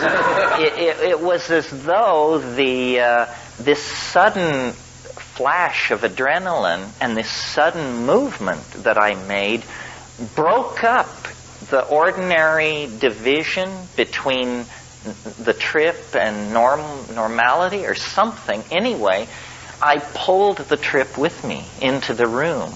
I was now standing in the room, eyes open, but the elf creatures had come with me. And everything had just been jacked up to some immense level of intensity. And there were these rotating geometric things in the room, hanging in the air. And it was like moving in this jerky motion. This thing was going click, click, click, and it was faceted. And every time it would make this large metallic click, these plastic triangle-shaped, brightly colored chits or something, like little pieces of floor tile or something, would fly across the room. And each one of them had a letter on it in an alien language, sort of like Hebrew or Sanskrit. And it was just, there were several of these machines, and these things were ricocheting off the walls, and I had an elf hanging off each hand, and I was turning around, and I was just saying, holy shit, and then she's still beating on the door, So I stagger over to the door, fling it back, and look at her and say something like, "We duquam waxi boguadiquam haptikuputikshning." And then she realized at that point what my problem was and retreated. But I've never forgotten. It's the one time that they went literary on me, and not only did I see them, not only did I hear them, but they were printing on the air the message as well. Very curious. I mean, we don't, yeah. Yeah. It's I don't know, the first few times I smoked DMT, I had almost no ability to say anything about it at all. I remember the first time I did it, I've never actually seen it hit anybody quite as hard as it hit me the first time. I came out of it and I said, I can't believe it. I can't believe it. I don't believe it. I don't believe it. And I said this about 200 times because I was blown out of the water. I'd spent years getting my act together and becoming a Marxist and a this and a that and had all this stuff all figured out, and it just left me absolutely intellectually naked. It was that everything you know is wrong experience, except that it was from the toes, everything I knew was wrong. I've never forgotten it. It is the most, it's like hitting the reset button on your whole cosmogonic myth. It's the convincer. You occasionally meet people who say, you people who take drugs, listen, you think I believe that this is anything more than you just hyping yourself up on this? They say, listen, you got 10 minutes to put into exploring that point of view. Check this out, because it's confounding. People sometimes ask me, is it dangerous? It is if you fear death by astonishment. Astonishment is something we rarely experience as the genuine article. We fake it. Say, oh, you've really surprised me. But, hey, surprise, surprise, it can really get wrathy, yeah. You mentioned this ancient cult that forbade the use of the mushroom. What were their beliefs? Why did they? Mandaeanism? Well, Mandaeanism is a very old religion. It arose around Jerusalem in a couple of centuries before Christ. It was a baptismal cult. And I'm really into the Mandaeans, actually. They were the oldest continuous Western religion in the world with a Gnostic intent. And they started out as Jews, but they were persecuted. They claimed John the Baptist as one of their own, and he was a member of some kind of baptismal cult because we know he baptized Christ. But they were driven out of the area around Jerusalem, and then for centuries they were in Lebanon, and then they slowly made their way across Persia, and they ended up in the swamps of Iraq and Iran. I know someone from there who calls himself Baptist. Do you? Is he from Basra? Is he from Basra, that city in the south? It's a very, Still there. Yeah, there are about 1 million of them. Why? How do you know? I've seen footage of that. I heard about that footage. People in London told me that they had seen it. They're very underground. He tells me that it's because they're discriminated against. You don't go around advertising that you are one of these. The Muslims don't like them. Oh no, they don't like them. Well, Mandaeans are very, very interesting. They have their sacred texts and everything. Yes, they have their own written language. Although in 1847 there was a cholera epidemic that wiped out 90% of the priesthood, and only priests were allowed to learn to read and write this language. I have some facsimile manuscripts from the Vatican Library. I sort of think that we all should become Mandaeans, that of all the religions I've ever looked at and studied, it seems to me the most psychedelic, the most sort of ethically correct. They are in there, and it would be a great religion to practice on a world scale because they're into caring for the land. They're river nuts. They love rivers, and they build a cult hut called a mandai, and they always divert a little ditch through it, and then they do their ritual baptisms and stuff like that there. But their folk tales and their religious beliefs are very interesting. It's like a religion of biology. The highest god in Mandaeanism is called Hibble Zaiwa, and Hibble Zaiwa is always referred to as they. So it's that they are in charge, and it's beautiful scriptural stuff. They're very much like Orthodox Jews, only more so in that if you're a religious Mandaean, your life is ruled by all kinds of things, sort of like the rules of kosher.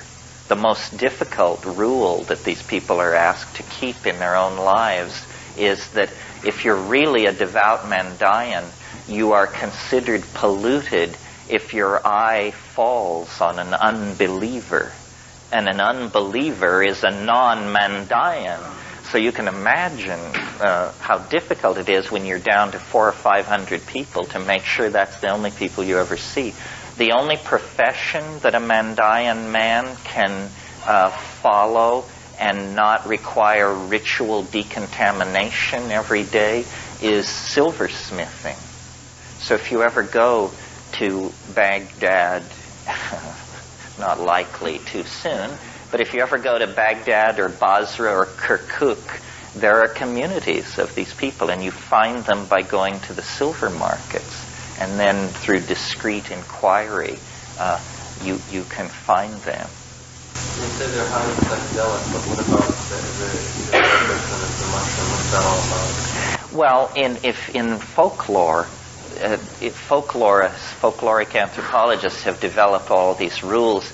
If a religion makes something taboo, you can usually bet that means they were into it at some point. Because when a religion makes something taboo, it means that there has been a reformist upheaval inside the religion.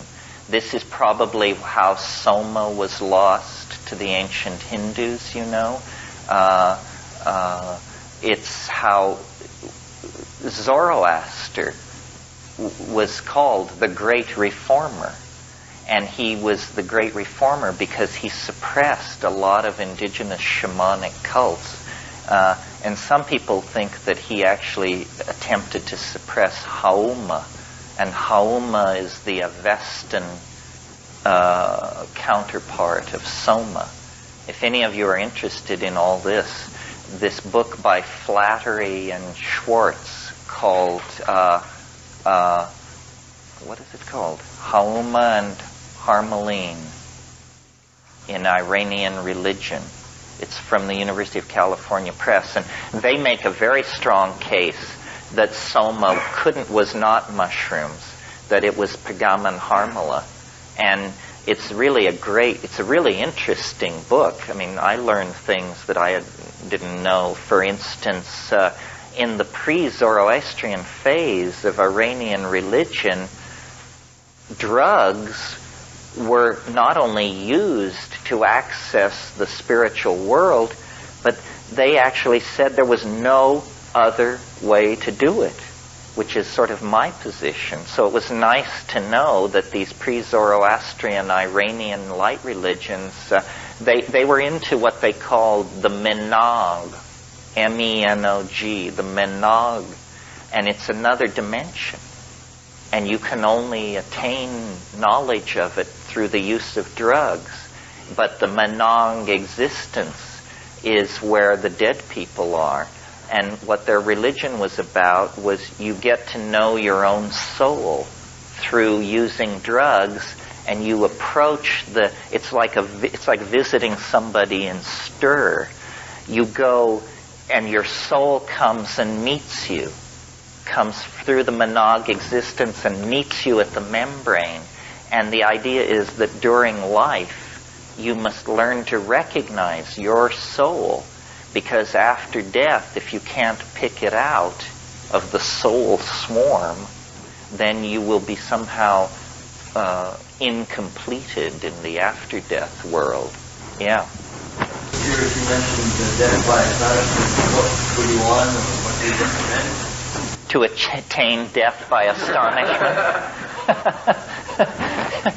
Well, DMT raises the possibility of death by astonishment. I was talking to somebody about it last night, saying, when you take DMT, the question is not, will I be all right? The question is, have I lived through it or not?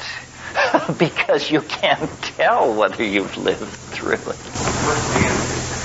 DMT is this very short-acting hallucinogen that you smoke, but it's a neurotransmitter. It occurs in all human beings on the natch, and it occurs in various plants and animals. In terms of nature, it's the commonest of all hallucinogens.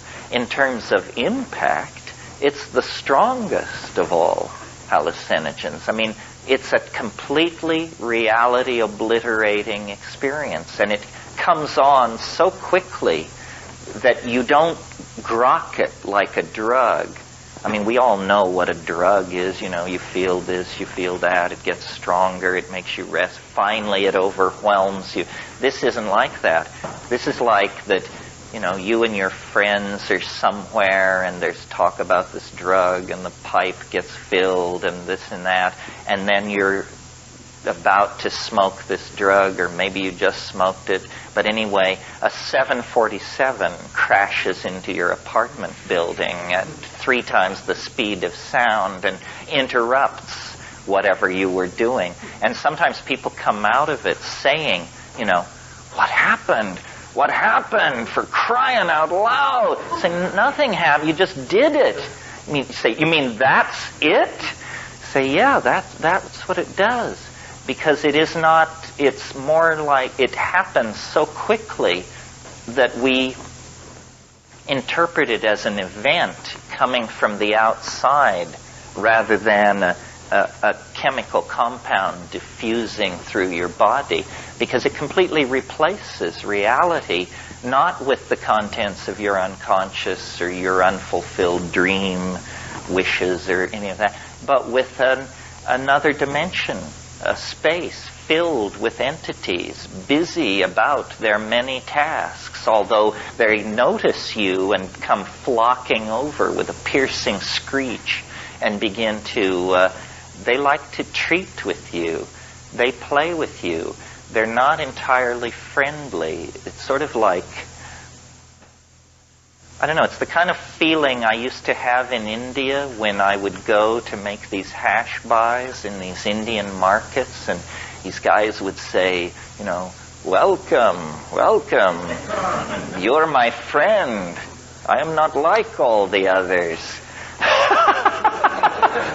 And what it was, we were there to do business, and so it was fine, and everything usually went smoothly, but this was no environment into which to let your guard down or anything like that. You've had your hand. What does DMT do in our brain as a neurotransmitter? We don't know.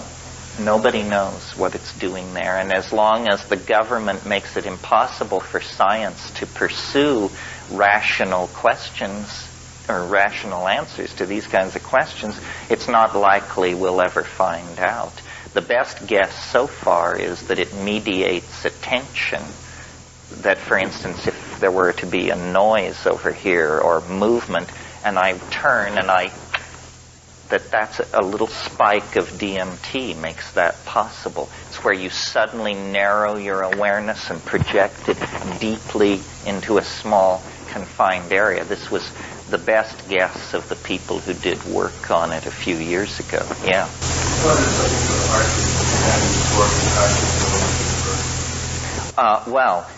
There are a number of physioactive tryptamines.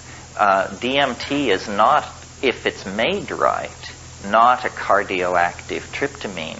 Sometimes when you smoke it, your heart races, but you can't tell whether that's sloppy synthesis or that you're scared. you know. What is it made from? It's made from tryptophan, which is an amino acid, one of the 8 essential amino acids, and it's an easy conversion out of tryptophan. It doesn't really come from a plant. Well, it can come from a plant, but if you were to ask a chemist to make it for you, he'd ask you to get him a few hundred grams of tryptophan. Can you, and do you distinguish between kinds of entities that you encounter on DMT as against the kind that you encounter on mushrooms? Well, on mushrooms, you hear a voice. You don't rarely, at least in my experience, do you see who's talking. But on DMT, all barriers are transcended in the first 30 seconds. I mean, you hear it, you see it, and sometimes you feel it, you know. These little entities, these self-dribbling basketballs, these things that I call the tykes, they jump into your chest. They jump into your chest, and then they jump out again. I don't know why they do that. In the Amazon, among the tribes that use DMT derived from plants, they call these spirit things, they call them hikuli. And they say that you're supposed to that they will jump into your chest, and then you're supposed to have a technique to keep them from getting out. And the number of these things that you trap inside your body cavity indicates how powerful a shaman you are. Your magic is done through the hikulis that are trapped inside of you. So you really don't ever see them on the mushroom? You do, but it's fleeting. It's like, you know, it's different. With DMT, it is more real than this experience of sitting in this room is real. I mean, it is confounding. It's very hard on DMT to tell yourself this is a drug. I mean, good Lord, it doesn't seem like it. It seems like you just tunneled through an energy barrier into the beta sub X dimension, which is all the time all around us, but somehow you just became virtual and moved across the energy barrier, and there you are. You know, and the other thing about DMT that's weird is it does not affect your mind. In other words, you don't feel gaga with ecstasy. You don't feel relaxed. You feel exactly the way you felt before you did it. It's that the world has just been swapped out. And that's strange. I sort of like that it doesn't lay a glove on the observing cognitive processes. Instead, it just does something in the visual cortex that causes the world to be replaced by a 3, 4, 5-dimensional, highly colored, moving environment filled with screaming elf demons. And are you talking about smoking a gram of it? Oh, no.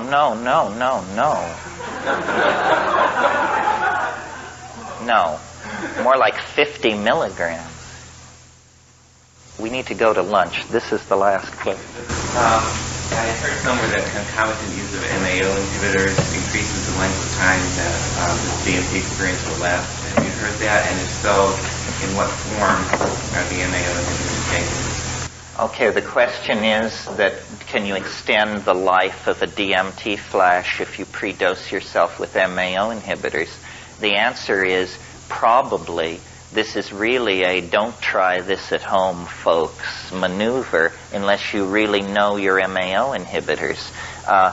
There are MAO inhibitors, synthetics, that will inhibit every molecule of MAO in your body for up to 6 weeks after a single exposure. This you don't need.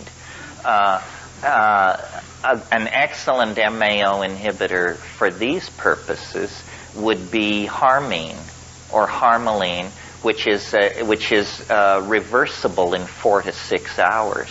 So if you take harmine and predose it, but before you go extending your DMT trip with an MAO inhibitor, you better have just an ordinary, old-fashioned, regular DMT trip and decide whether you really want to spend more time in that place. Because see, the hook is, especially for smart-ass straight types, is that you say, look, it only lasts 10 minutes, for crying out loud. You want to have all these opinions on this subject, but you're not willing to invest 10 minutes.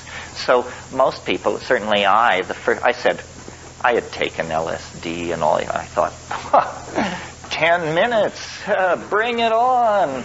We'll go out and have a beer afterwards. Well, it turns out that in a holographic universe, 10 minutes is indistinguishable from 50,000 years under the proper conditions. So we'll meet back here at 2:30.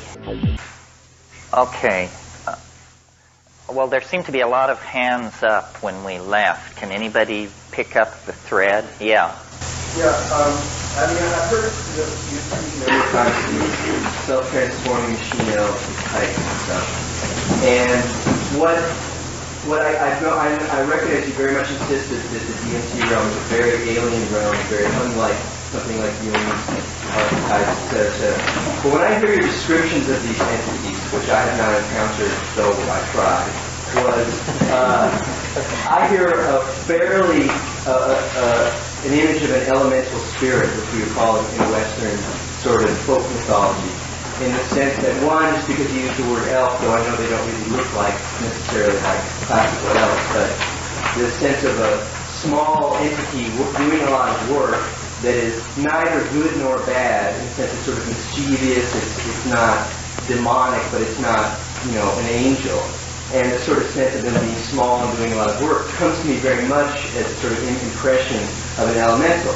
And one, if you could just respond to that, and also, to me, and then I just think of your own particular racial heritage and the fact that the main elemental spirits that one thinks of are often these little Celtic little fairy dudes, and how you sort of, I'm sure you've thought of this to some degree, but how you sort of integrate these things. Well, some of you may know this book. It's a classic called The Fairy Faith in Celtic Countries by Evans Vance. And it was reprinted recently, and I wrote the introduction to it. It mentions in there, when Patrick arrived as a missionary in Ireland to convert the pagan Irish, the problem that he encountered was this belief in the land of fairies. And he, in order to convert the pagan Irish, he convinced them that these were souls of the dead in an intermediate zone that was neither heaven nor hell, which he called purgatory. Purgatory was invented to accommodate the folk beliefs of the pagan Irish. And when it was brought back to Rome, it seemed like such a good idea for converting all kinds of pagan peoples on the fringe of the expanding sphere of Christianity that it's been in place ever since. I've wondered, I think I even talked sometime this week to somebody about the way in which there's a kind of a racial or a genetic undertone about some of this stuff. I never really felt, I didn't know till I was 13 years old that I wasn't a white person, because I grew up in Colorado where everything was white bread culture. And my father may have had opinions about the IRA and all that, but we were never told, that we were Irish. And, some of you who have roots in this city know that as recently as 50 years ago, they used to have signs up along 8th Avenue that said, "No dogs or Irish allowed." So, I reconnected to that part of the heritage. The Irish are stereotypically known to be susceptible to intoxication, to be great word spinners, and to have this peculiar relationship to fairyland or something. I don't want to think that I'm just exploring the Celtic collective unconscious. It seems to me these things must be there for everybody. Nevertheless, we're so concerned to suppress racial differences because we're a democracy and because racial problems have haunted American politics from the very beginning, that we tend to want to believe that everybody is different. I mean, everybody is the same. But in fact, I took a course once at Cal, it was interesting. It was given by the forensics department, the only course I ever took in the forensics department. And it was called Biochemical Markers for Individuality. And one of the things we did, it was actually taught by Alexander Shulgin, the great drug designer. And one of the things we did is he brought in a little vial of some kind of chemical, and he passed it around, and out of 200 people in the class, 198 couldn't smell it at all, and 2 people were so overwhelmed by the smell of this that they actually became physically sick for a few minutes. Well, what this is, and then he explained to us, these people were probably up to 50,000 times more sensitive to this chemical than most people, and that this is a gene that you carry for sensitivity to this thing. Well, those kinds of compounds, aromatic compounds with an electronically active ring structure, are the very nearest relatives to drugs. And so it's reasonable to suppose that there are genetic differences in the way we relate to drugs, which doesn't mean racial differences. It means from person to person. But it also may mean, that what a race is a collection of related genes that are more frequently found together than not. This is why, technically speaking, you can never say so-and-so belongs to a race, because a race is a quality of a group. It's not something an individual is. You have to have a bunch of people before you can say that you're confronting a phenomenon of race. So it may be that what Aboriginal people believe is that there are shamanic lines, family lines, with a greater susceptibility to these things than others. So one of the things you learn when you begin to explore psychedelic substances is that it isn't hitting everybody the same way. In fact, it can hit people radically different ways. Society misrepresents drugs tremendously. For example, we all know the stereotyped image of the pothead. The pothead can't work, can't remember. It's the inarticulate, dumb hippie image. Well, I've never met anyone with a deeper devotion to cannabis than myself. And, I'm very proud of my memory and my ability to get verbally organized under almost any conditions. So I completely violate the stereotype of what it is to be a pothead. Well, how many people are there like that? I mean, I'm always amazed when people say, no, I don't want to smoke any pot. It'll mess with my memory. I mean, really? How peculiar. So what you have to do, it's just like every other thing. Everything you've been told is wrong, and you have to take life by the handlebars and figure out what's really going on, which doesn't mean that you're reckless. I mean, there are bad drugs, there are bad politics, there are bad relationships. I hope that answered your question. It was a 2-part question, though. It still seems to me that these entities are in many ways similar to the sort of elemental spirits, and whether you think of that as a possible explanation for. Well, when you say they're like elemental spirits, is that because you spend a lot of time with elemental spirits? No, I thought just fairies stories, but just It's true, they are. I mean, they don't look like them, though. They don't look like anything. There was a really bad movie. Those of you who don't have kids can tune out here, but since I have kids, I've seen a lot of bad movies, because that's what they make for kids. And I think it was 4 or 5 years ago at Christmas time, there was this movie called Santa Claus.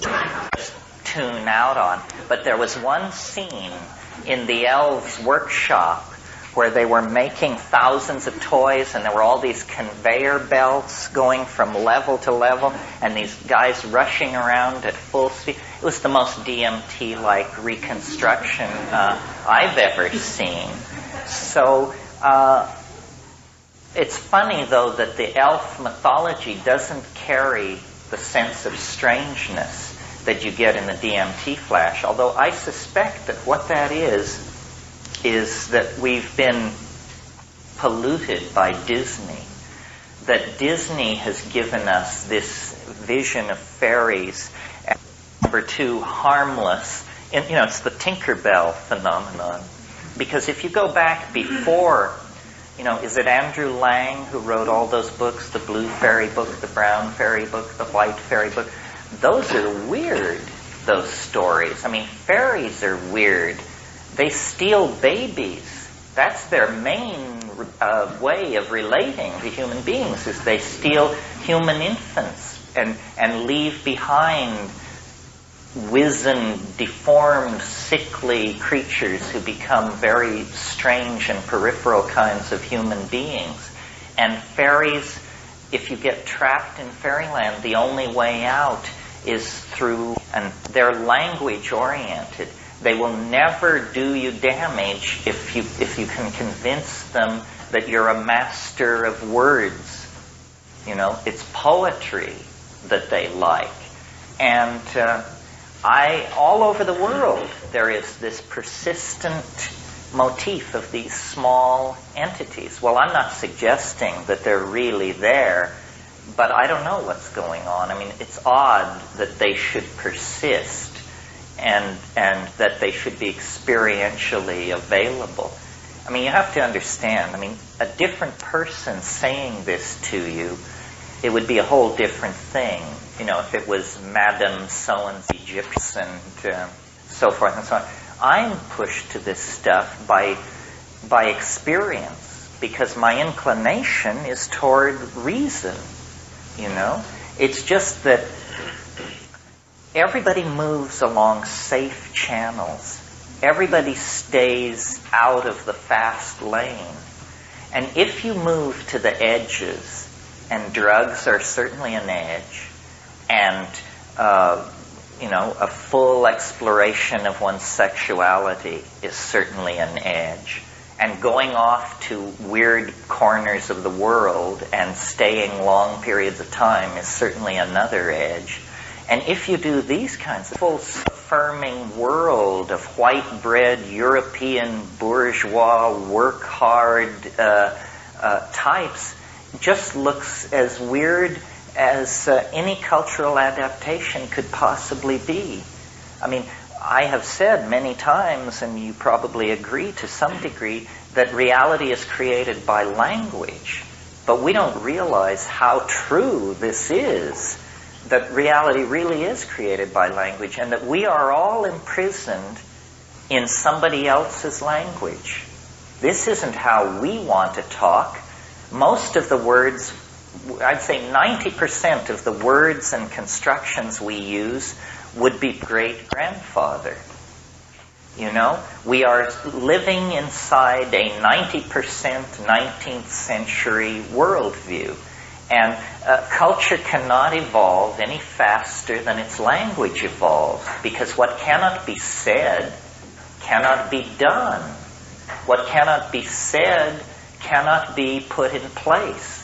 So in a way, one way of thinking about psychedelics is that they empower language. It's a way to force the evolution of language. The way you stretch the envelope of culture is by creating language.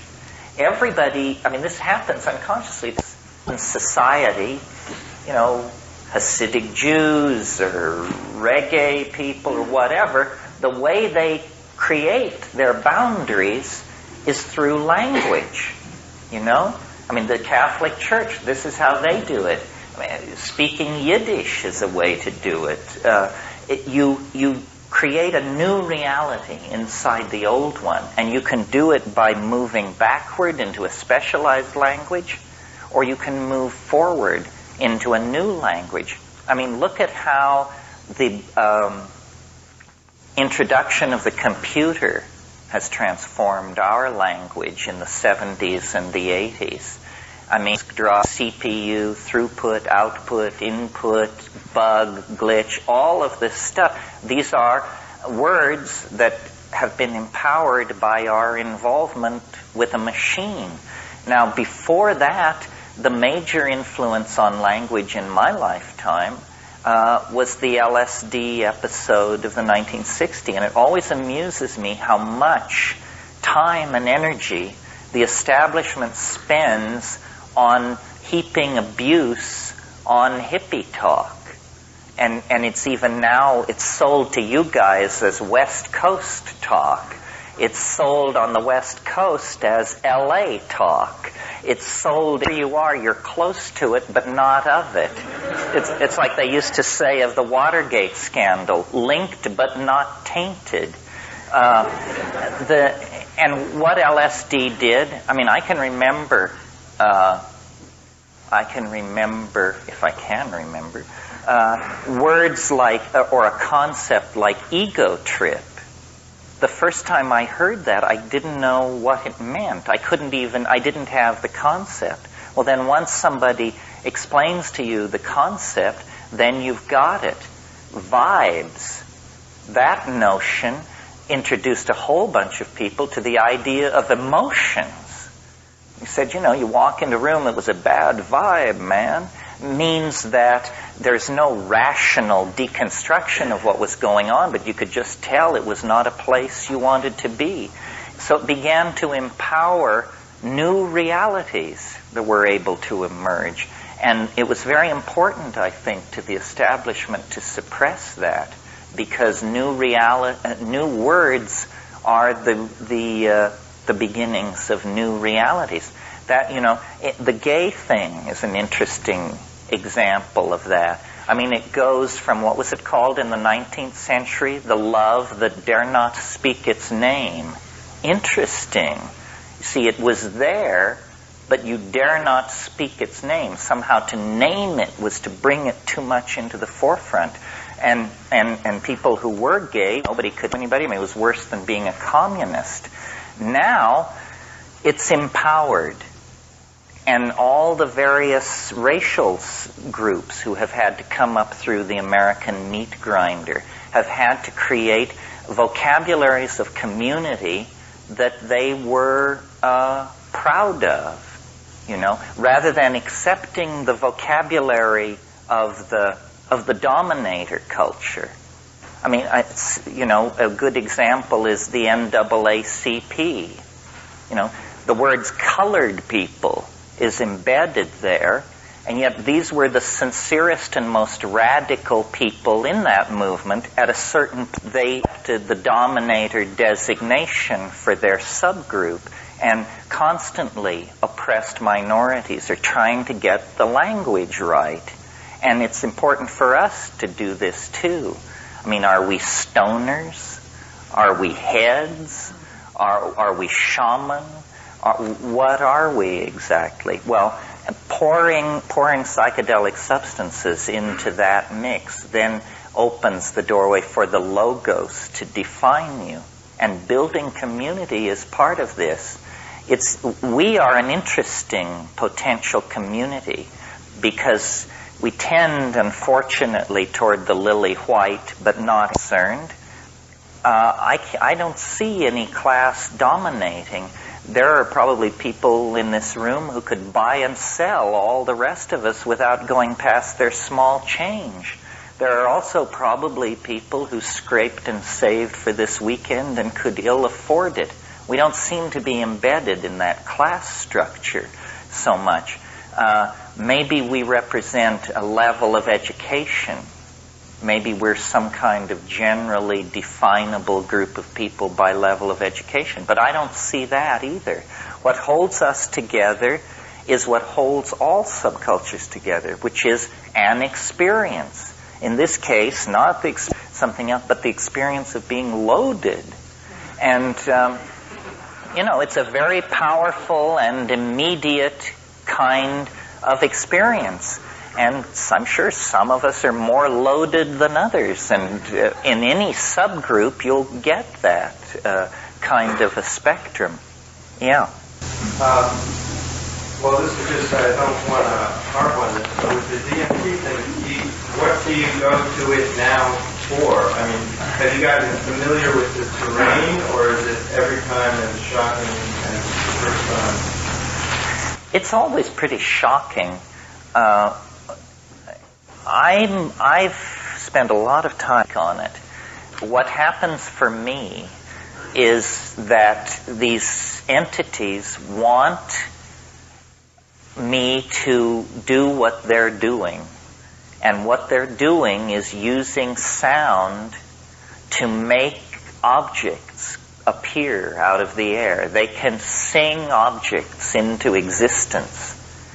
And this, I think that they're language elves. They're not made of matter. Well, then what are they made of? It seems as though the place you go on DMT is made purely of language.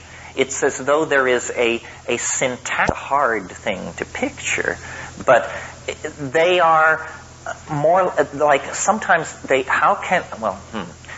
like sentences rather than organisms.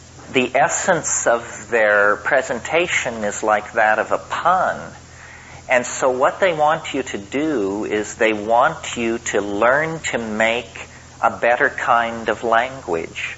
They want you not more articulate, not more clearly defined, but they actually believe or suggest that there can be a dimensional breakthrough into a language that is seen with the eyes. I think that the breakthrough that we're waiting for is not going to come out of a political movement or a redistribution of wealth or anything which could be called political. It's going to come out of a shift in the body. And these things happen. I mean, it's very mysterious how it happens. Like, think about language, ordinary language. Here you have two people. One is mute, and the other has the ordinary powers of speech. They look exactly alike. You can't tell a mute person from anybody else. And generally complex behavior. Language is a behavior of some sort. And it's very hard to imagine that it slowly insinuated itself into our being. It looks to me more like it was a kind of quantum leap of some sort, and probably appeared very suddenly. And there have been other less dramatic but more recent things like this going on. For example, you go to school and they teach you that in the 15th century, perspective was the thing for me to understand. I mean, perspective was discovered? How could it be discovered? I mean, you just walk, here it is, right? And say, no, before 1425, people didn't know that the part of the house farther from you was smaller than the part of the house. You can't understand. It doesn't make any kind of sense. Another example is St. Augustine, who was this great father of the church and who was, by the way, African. And he was known as the most brilliant theologian of his age. And the way he would prove to people that he was an exceptional and holy man was they would open a book of theology in front of him and let him look at it for a few minutes, and then they would close the book and he would be able to tell them what was written there. As far as we can tell, St. Augustine was the only man in Europe who could read silently. Can you imagine this? It was a miracle. Say, we don't know how the bugger does it. You just show him the book, and then he can tell you what's written there. Meanwhile, everybody else has to say, the buzz. And now we've completely assimilated this, although there are still a few among us who move their lips when they read. Vladimir Nabokov used to cruelly sneer at these people. He said once in an interview, he said, I didn't write books for people who move their lips when they read. And a final example, which will indicate that we've come to the end of the line, in terms of sudden behaviors emerging, is, according to my friend Bill Gibson in his book, The Difference Engine, oral sex was virtually unknown in England until the middle of the 19th century.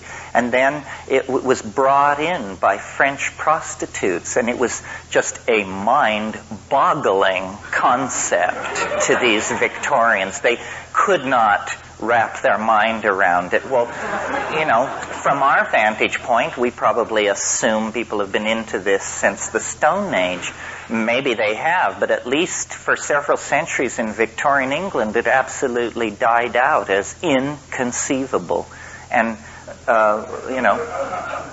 breakdancing is another one of these where a behavior suddenly emerges, completely coherent and formed, and then it recedes. So or if it has cultural utility, it's stabilized, such as my previous example.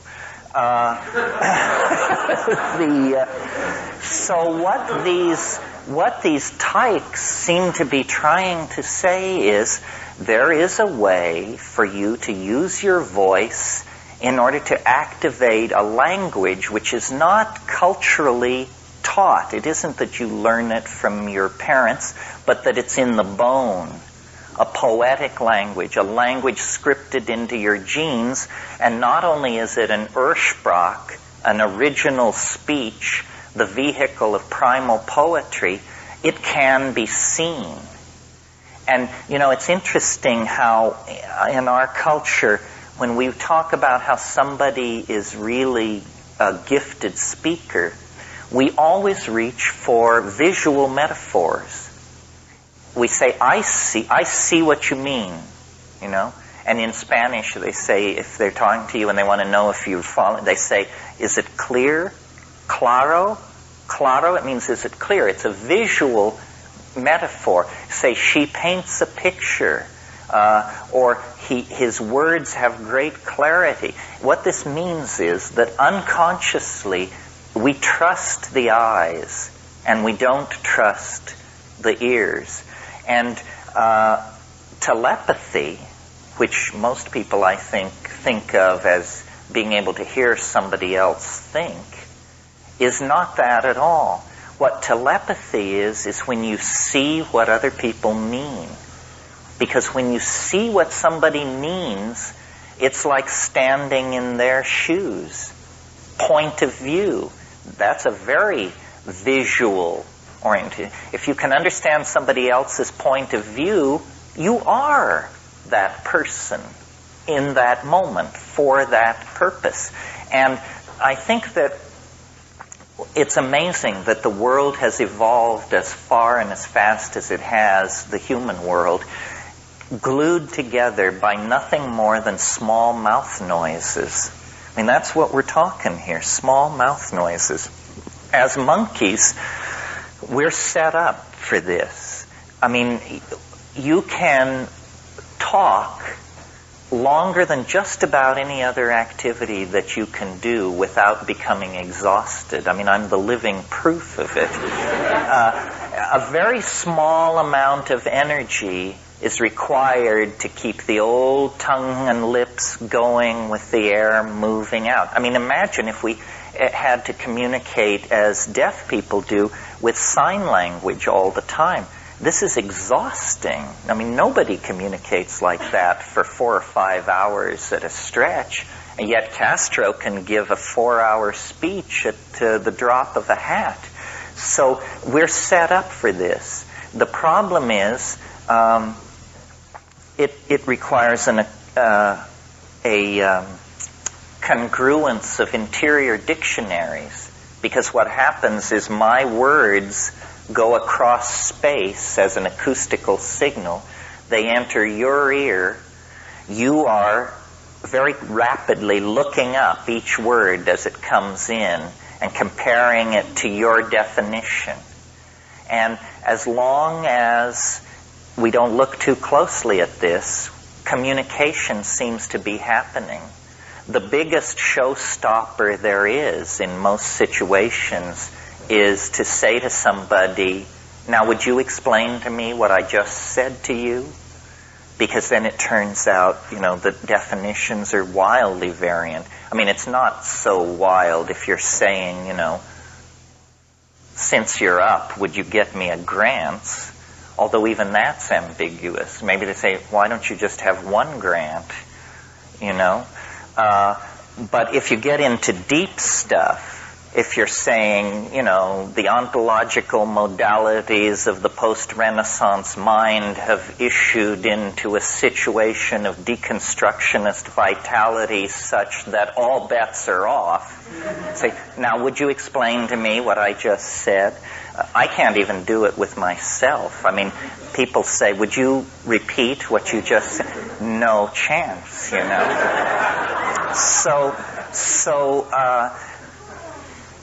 And I've looked at this, and there are models for this kind of verbal communication. Did we talk yesterday about the octopi and all that?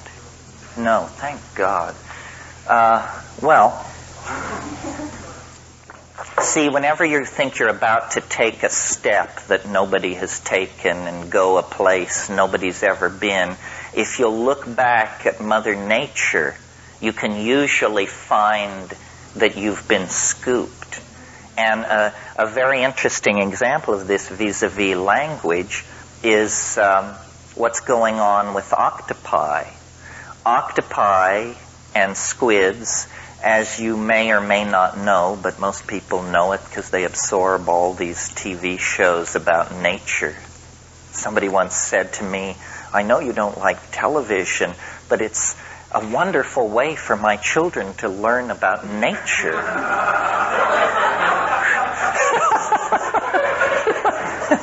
Anyway, what we've all learned from watching these wonderful shows about nature is that octopi can change colors. And most people think it's because they're into camouflage. You move on to green seaweed, you turn green, brown rocks, you turn brown. It isn't that at all. It's something much more profound. It's that all over the surface of octopi are these specialized cells called chromatophores, and they can change into many colors. And not only can the octopus change colors, but the ordinary rubbery, smooth surface of the octopus can be made like goosebumps, but more dramatically wrinkled, very suddenly. The other thing about an octopus is, because they're soft-bodied, when they're in water, which is their natural element, they are very, very adept at folding and unfolding various parts of their body. So they can reveal a part of their body and then fold in and then show another part. And they're like a silk scarf in water. Well, what's going on here is that octopi communicate with each other by the way they look. And at first, this doesn't seem so profound. It just seems interesting. But when you analyze what's happening, you realize that this is a profound evolution in the project of communication, because there is no culturally sanctioned dictionary among octopi. And really what is happening is the octopus wears its mind on its surface. They have a vast repertoire of dots, blushes, traveling patterns that move across their surface. And these behavioral displays indicate the internal state of the organism. It is literally, it wears its language on the surface of its skin. It is a syntactical creature. Its behavior is its syntax. And, some of these the octopi as a whole, they're mollusks. They're not even vertebrates.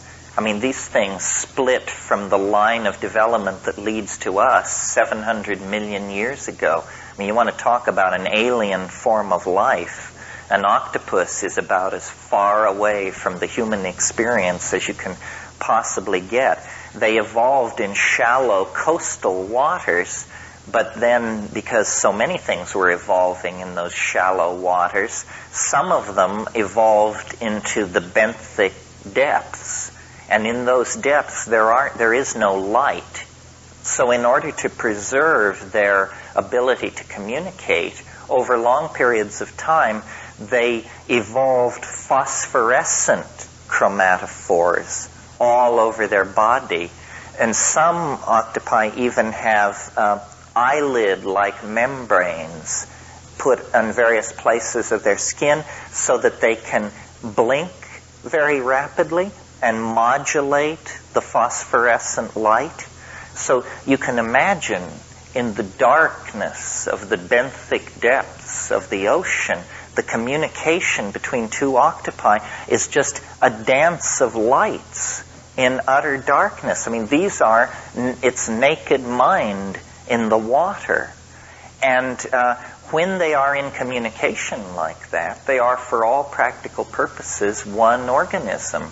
This is why octopi excrete ink into the water. It's so that they can have a private moment. Essentially the octopus ink is the equivalent of correction fluid. You just have to erase. You say, I didn't mean that at all. And then, here's what I really meant. Well, this is why I'm interested in virtual reality. Because it seems to me what we're trying to do is some kind of striptease of the mind. We want to get the mind naked. Because if it can be made naked, then we will understand each other. We are clothed in flesh, and then clothing, and then class difference, race difference, age difference, income difference. But if you could see the mind naked, the commonality of human beings would be reinforced, and the presence of ego among us would be diminished. Also, there's no ambiguity in visible language. It's interesting that in the book of Revelations, there is this talk about how there is this sword which comes out of the mouth. It's describing a word which can be seen. And the whole history of the evolution of the Western mind is, in a sense, the birth of the Logos. The Logos is making its way towards self-expression.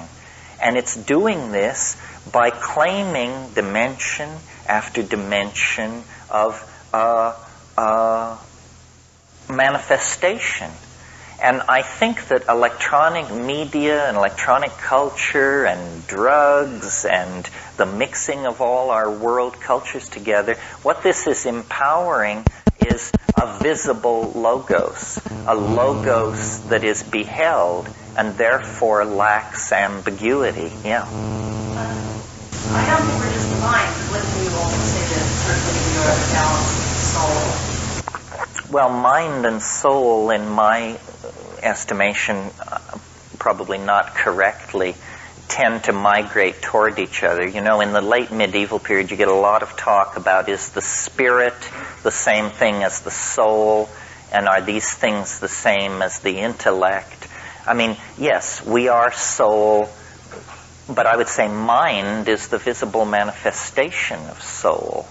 That would be a good Catholic definition, because you see that keeps soul out of animals.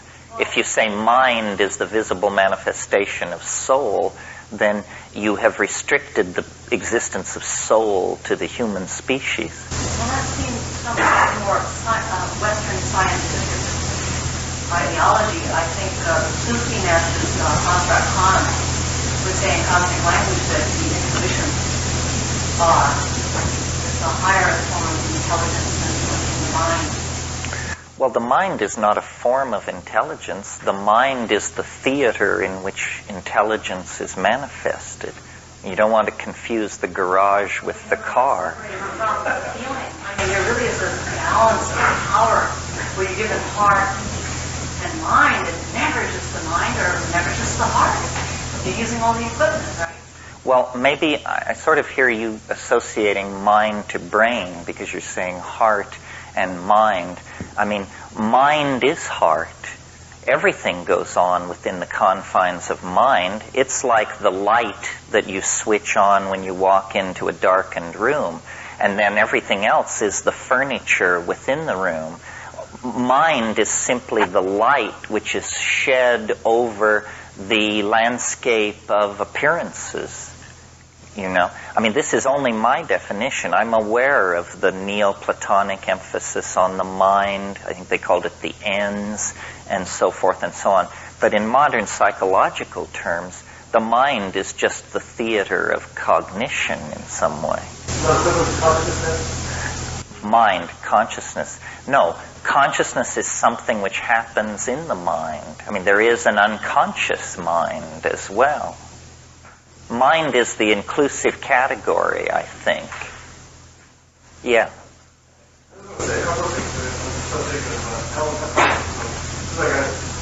Stuff I've read about so-called elemental spirits, that they had no, when they tried to, they had no fixed spirit. Right. So that they changed to whatever the current mythology was at the time, like from the old days, so nowadays these have a lot. Yeah, I think that's very good. That, you know, the hardest thing to figure out is a mirror.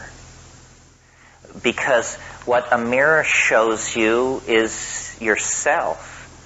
But a mirror is not yourself. A mirror is a piece of glass with silver vapor deposited on the back of it. But that's a very different thing from yourself. And in this psychic domain, in this psychedelic space, you are not simply perceiving that space, you are creating it with your expectations as well. So if you have strong expectations of a certain sort, that will be the character of the thing. I think we talked about this yesterday, about how here we have peasant A chopping wood in the woods, and suddenly a ripple of heat passes through the forest, and a hackle-raising sense of weirdness. And this guy throws down his axe and looks over his shoulder, and a light is descending from the sky. Now, what happens next, interestingly enough, depends on the year and the place. If the year is, let's say, 1000, and the place is southern France, then the Virgin Mary will be descending from the sky. If the place is Kansas, and the date is 1958, then the space people are descending from the sky. You see, what happens is that when there is cognitive dissonance, good old psychological phrase, when there is cognitive dissonance, the mind rushes forward to provide explanation. I mean, it's amazing. You just walk with people and walk outside and there's a little light in the sky. It's no big deal, just a moving light. And everybody will say, I wonder if it's a UFO. It means, they've got something hiding in the back of their mind. And if anything gets slightly weird, they will rush this explanation forward. And for some people, it's Jesus, and for somebody else, it's Maitreya or somebody. So cultural expectations are inextricably woven in to these strange encounter scenarios. There was an interesting UFO theory a few years ago that I thought was kind of cute. I didn't exactly believe it. But these people, Michael Persinger and some Lafreniere, they wrote a really amusing book called Space-Time Transience and Unusual Events. And one of the things they came up with was along earthquake faults, you get the grinding of enormous masses of rock together. And if these rock masses have a high percentage of quartz in them, you can get what is called piezoelectric phenomena. Now, piezoelectricity is simply a peculiar form of static electricity, but what it would do is it would create ball lightning in the sky, which would follow these stress lines in the earth. And, there is a connection not understood between earthquakes and the appearance of UFOs. But one of the interesting things that Persinger discovered about piezoelectricity is that if you in the laboratory build piezoelectric generators that generate fields of enormous strength, then as a person is exposed to these things, they actually mess with your mind. They actually people become more and more confused and uneasy and ultimately panic-stricken in the presence of these piezoelectric fields. Well, once you pass the panic moment, then your mind is going to start telling you what's happening. It's going to say, you're having an encounter, something weird is going on, and then out of the unconscious comes the projection, the flying saucer, the Virgin Mary, the elf invasion, the manifestation of Maitreya, whatever it is. So it's that mind goes to meet the unknown, but not without a hell of a lot of baggage of its own, which it immediately tries to unpack and put into the drawers of the other as soon as it arrives. Yeah. I'm going to test your theory of memory right now. Oh, dear. The mind is not the intelligence, and I couldn't get to the next line. That's brilliant. Too fast and too brilliant for me, too. The mind is not intelligence. It's not the soul. It's sort of the theater in which all these other things take their place.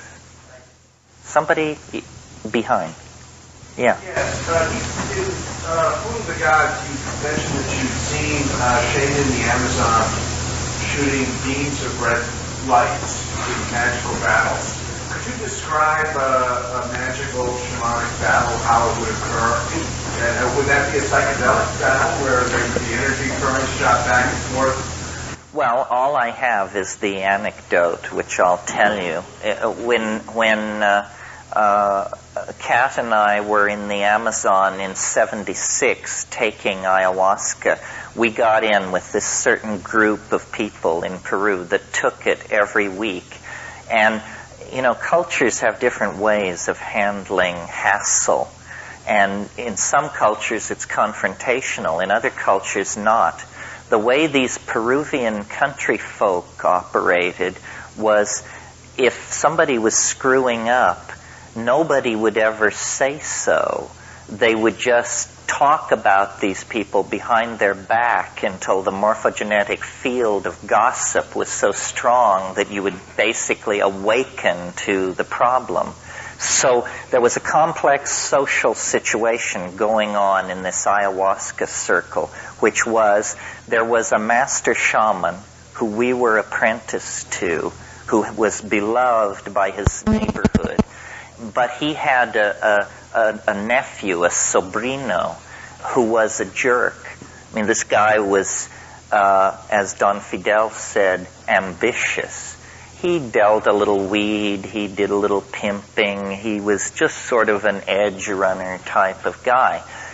And every Saturday night we would all get together and take ayahuasca, about 30 of us. Older shamans, our guy, people from the neighborhood, and this sobrino, Don Jose. So, I don't know what the real history of it was, because I had just arrived on the scene. But these old guys would sing these icaros, these magical songs on ayahuasca that appear as colored tapestries in front of your eyes. And they had soul, they were into it, and this guy would sing against them.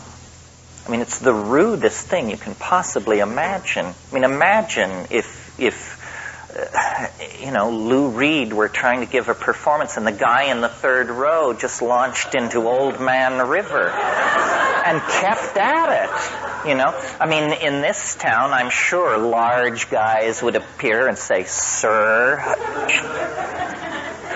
In Peru, it didn't work like that. They just kept singing. He kept singing. And it was clear that this is how it was going to be handled, that we had just divided into two separate entities here. Well, my wife was sitting next to me, and he was sitting across the room from us, the sobrino, and I had been watching him for a long time, and I was loaded to the gills, and I could see he would get up on his haunches, and he looked like a monkey. His face... It was uncanny. I mean, he looked like a monkey, and he also looked kind of like a jackal, a dog with long teeth. Kept going through these changes, and Kat leaned over to me and said something like, "This guy is an asshole." And I just said, let it slide. What do we know? Think of it as anthropology. But she wasn't having it. So after a while, he kept doing this. And at one point, and everybody in the room, every person in the room was bummed out. And they were looking at their laps. All eye contact was broken. It's actually, when I was a kid, I invented a word. The word is fardao. And it means the embarrassment you feel when someone else fucks up. And you happen to just be there, but somehow the aura of it is so strong. So the entire room is just awash in fardao. And the old guys are singing, and the guy is singing. So then at the end of a particularly intense clash of these two styles, my wife just looked across the room at this guy and put the whammy on him. And I saw these red arrows leave her eyes and like dotted lines go across the room. And they moved fairly slowly, more slowly than you could throw a ball or something. Well, when this line of red arrows got to this guy, he was knocked off his feet. He fell backwards with his legs in the air, and there was a big noise. And all the singing stopped, and everybody in the room looked up, and these three old shaman who were sitting behind Don Fidel, who I, to that point, had not heard speak any language but Quechua, one turned to the other and he says in Spanish, "Oh, the gringa sends the zabudabara." Yeah.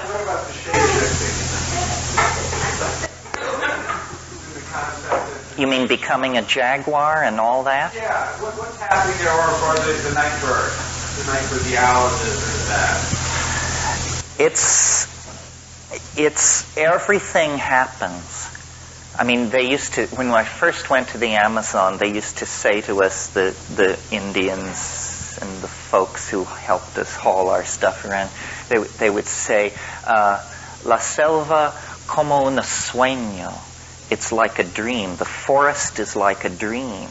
And I thought that was a poetic metaphor of some sort, like, it's not. It's that you need to read various people who've written on the boundary between wilderness and settled space.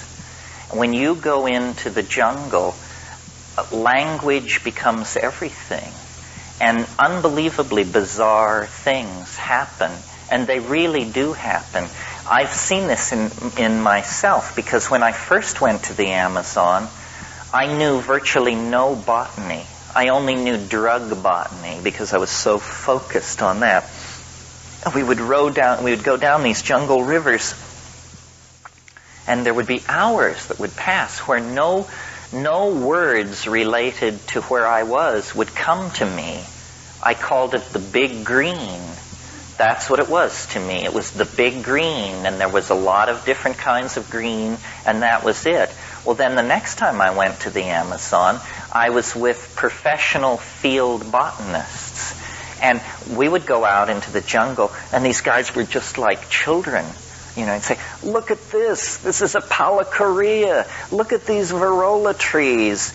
Look at this Hyoscyanthus. Look at this. Look at this. And soon my mind was filled with language about the green. And the green all disappeared. And instead there were plants that I knew and that were familiar to me. And this coming to terms with a local language is very interesting. You see, you speak the language you speak, in most cases, because of where you were born. If you were born in Russia, you speak Russian. China, Chinese. And an interesting thing about these languages is that you really they say you can never go home again, but in this rap, you never can leave home. You go to the Amazon, but if you're explaining it to yourself in the language of the East Village, you never leave the East Village. You have somehow carried an envelope of local association with you, and you can never break through it. And so in a way, you never see the place where you are. It's very important to try and make some accommodation to the local language, because in a way, only the local language is appropriate to the place. France is a good example.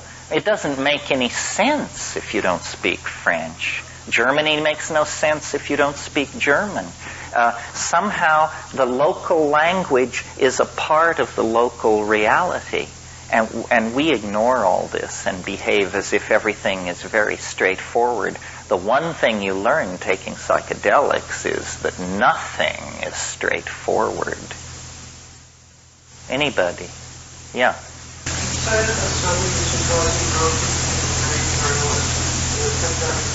Uh-huh.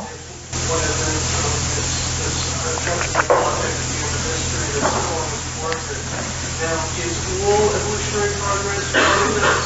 When you look at the entire span of the Earth's history, we've got several million years, and there's almost nothing but bacteria. And then, so sort of like on an even larger scale, a lot of the development of higher organisms is sort of rushed towards the near end of our present location.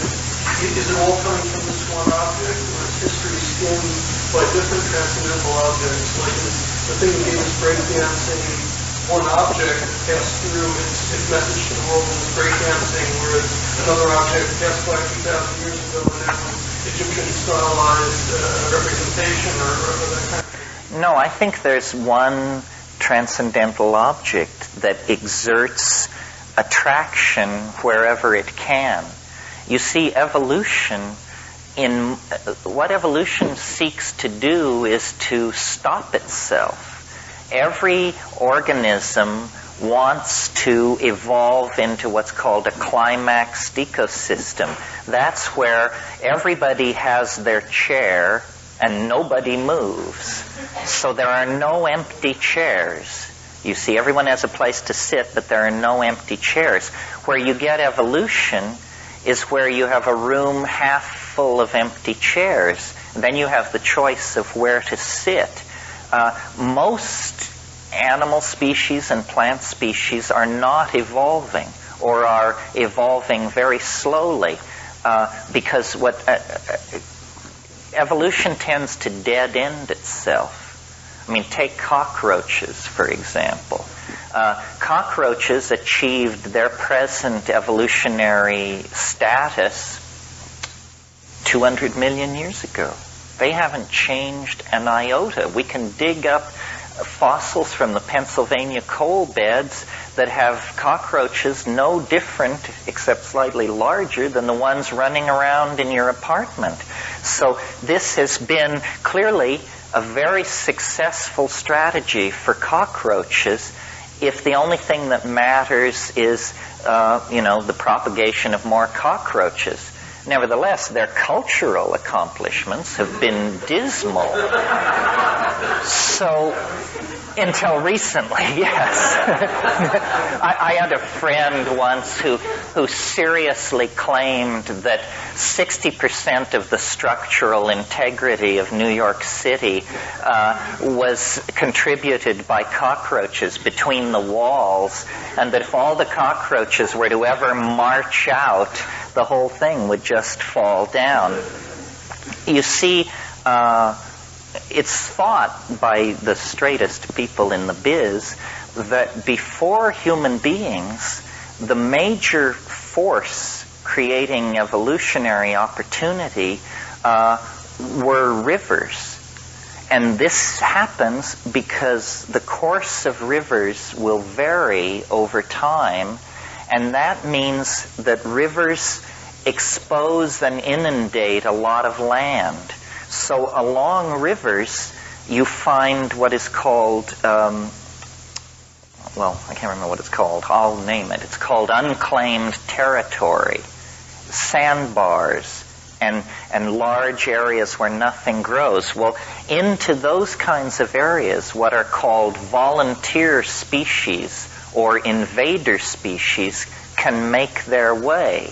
And these invader species evolve very rapidly. For instance, in a climax tropical rainforest, what you find are enormous trees and vines, and then the epiphytes and stuff that grow on them. But these trees may flower once every 20 years or so.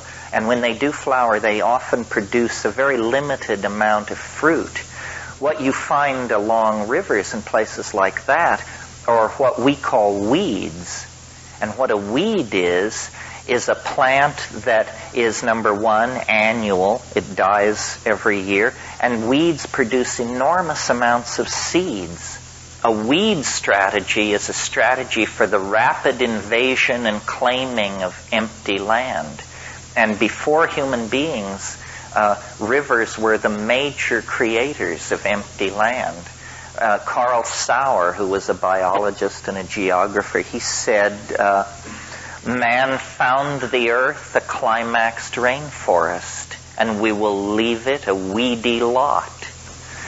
What that means is we create so much waste land that these annual heavy seeding rapacious plants are replacing the products of climaxed evolution, which are enormous trees and vines and that sort of thing. Anybody else?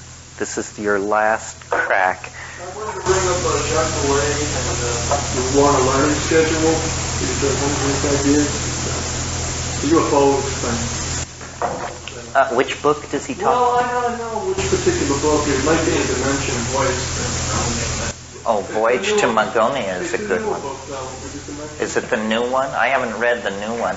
I think Jacques Vallée, I have a lot of respect for most of his work. I thought that book, The Messengers of Deception, was so off the track that I actually went to a book signing of his and leafleted the crowd with an attack on it. Shows you what a nut I am.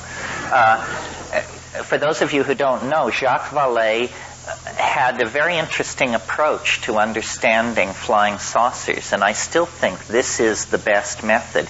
His argument went something like this. He said, it's not productive to ask where the flying saucers come from or what they want. He said the way to understand flying saucers is to analyze their effect. If you can analyze their effect, that's what they're doing. That's what they want to achieve. So what are flying saucers doing? Well, they do talk shows, but what is the effect of them doing all these talk shows? What they are doing is they are causing vast numbers of people to doubt science. If you analyze what the effect since 1948 of the flying saucers is they have caused millions of ordinary people to think scientists don't know what they're talking about.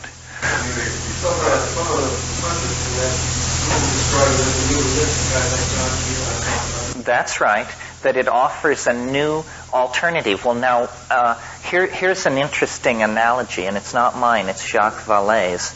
But let's think, we've been talking so much today about the late Roman Empire. Here's another take on the late Roman Empire.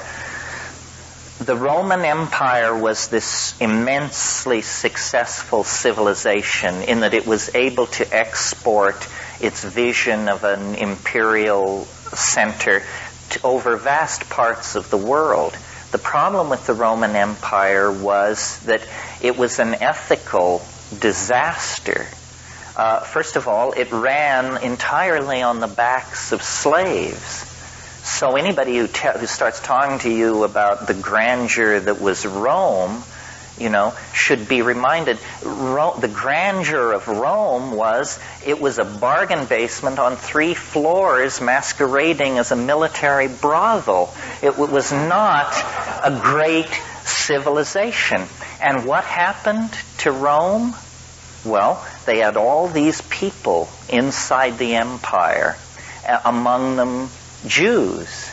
And over there in Jerusalem, a long way from Rome, where communication was difficult, this story got loose among the Jews. And from the point of view of the Roman Imperium, the Jews were a barbarian people. I mean, they were Semites, and they had some strange religion and so forth and so on. They were looked upon, in other words, as primitives. And so, and if you were to have sat down to have dinner with a typical Roman bureaucrat of the Imperium, you would discover that the table talk would be all about Democraty anatomism, Epicureanism, Stoicism, and skepticism. In other words, they were thoroughly modern people, and they thought they had very advanced bullshit detectors.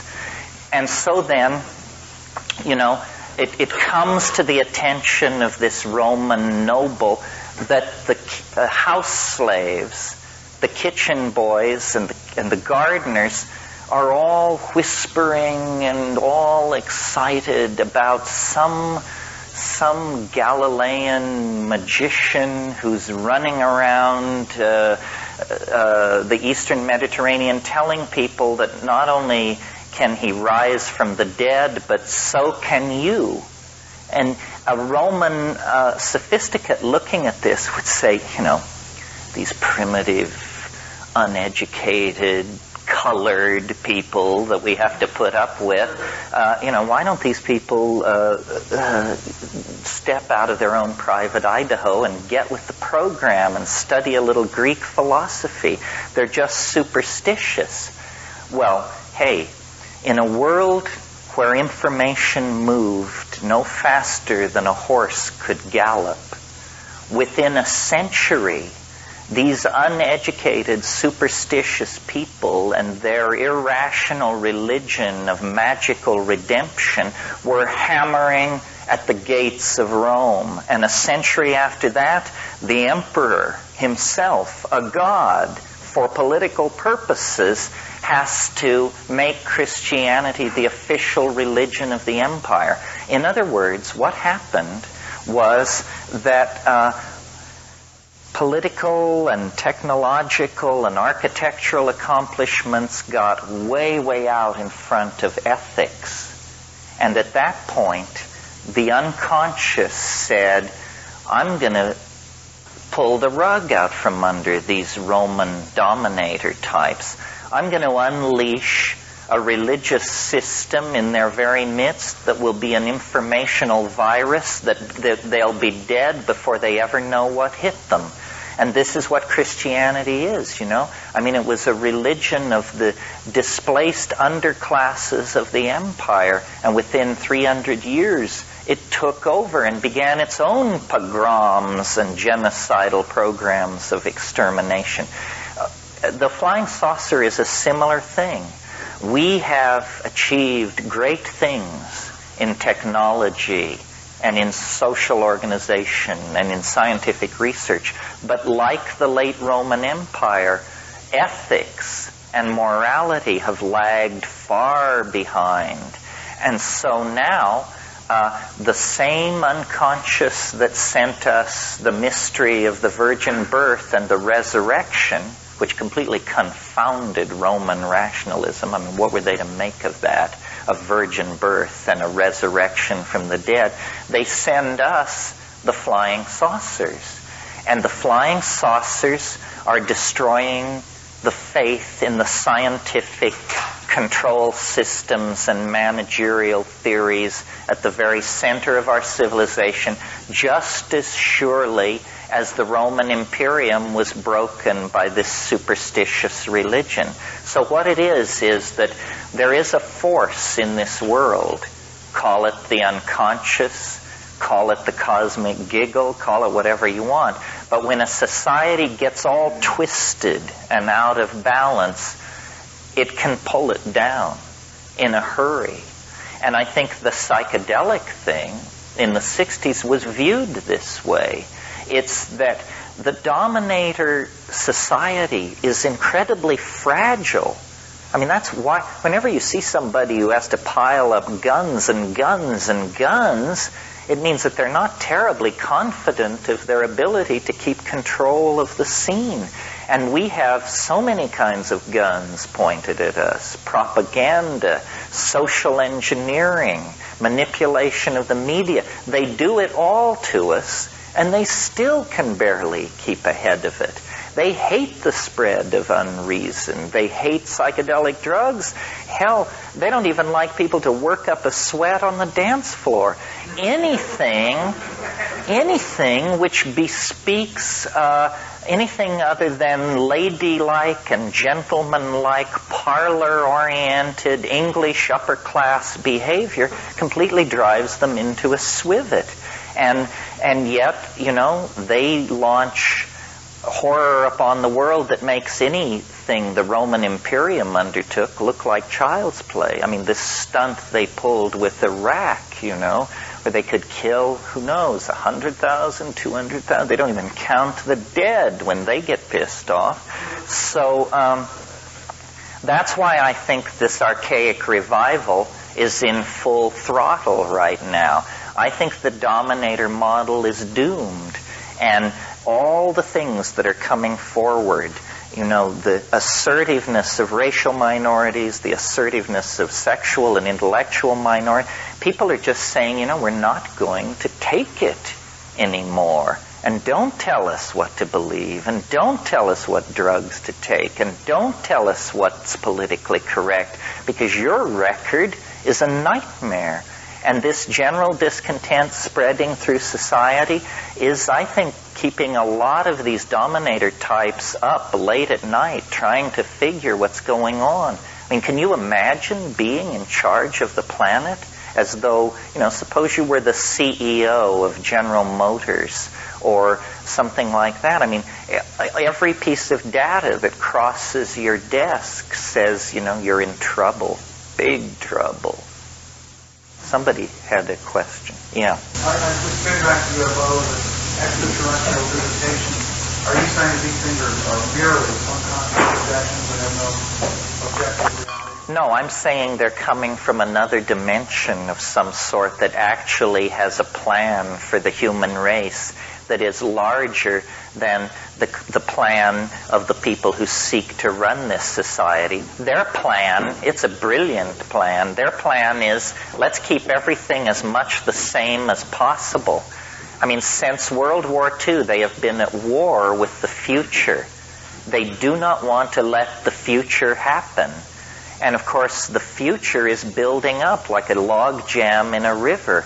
And what it means is when the future finally tears loose and overwhelms these structures that they have built, it's going to be more dramatic, more sudden, more violent than they could ever have dreamed of or imagined.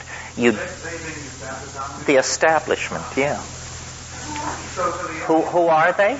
Who? So the aliens then are doing what? They want to protect us from this cataclysmic future? No, they're forcing the evolution of language. The real cataclysmic future does not lie in the propagation of the errors of industrial materialism. The real transformation of the future is built into the rocks, the ocean, the animals. It's not coming from human beings. The people who think they're running the world are dreaming. I'm completely convinced that no one is in control and that this is very good news. You know, nobody is in control. Not the Communist Party, the Vatican, the World Bank.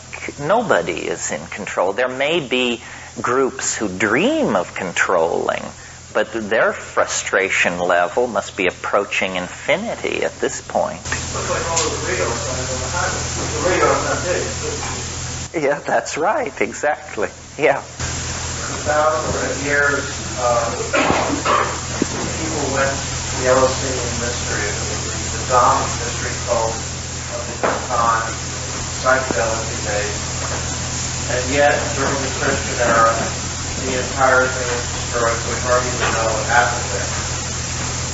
Why did that happen? Was the Eleusinian Rama cult, were they somehow corrupted by Rome, were they taken over by Rome, or were they elitists, or what happened? No, this was a military event. Alaric the Visigoth and his folks were moving south through the Peloponnesus. And they were burning and destroying everything in their path. I mean, when we say that they burned Eleusis, it was in the act of burning Greece that they burned Eleusis. It was a case of military conquest. See, it wasn't, people think that these barbarians who invaded the Roman Empire were not Christian. Most of them were. They had converted to Christianity long before they breached the frontiers of the empire. So Alaric was not necessarily just a looter who was basically doing the Inquisition thing and burning, killing anybody who was not Christian. So yeah, he was just prosecuting a military campaign in the classical manner. So therefore he killed all the priests? Yes, he killed the priests, he tore down the walls, he leveled it, in other words.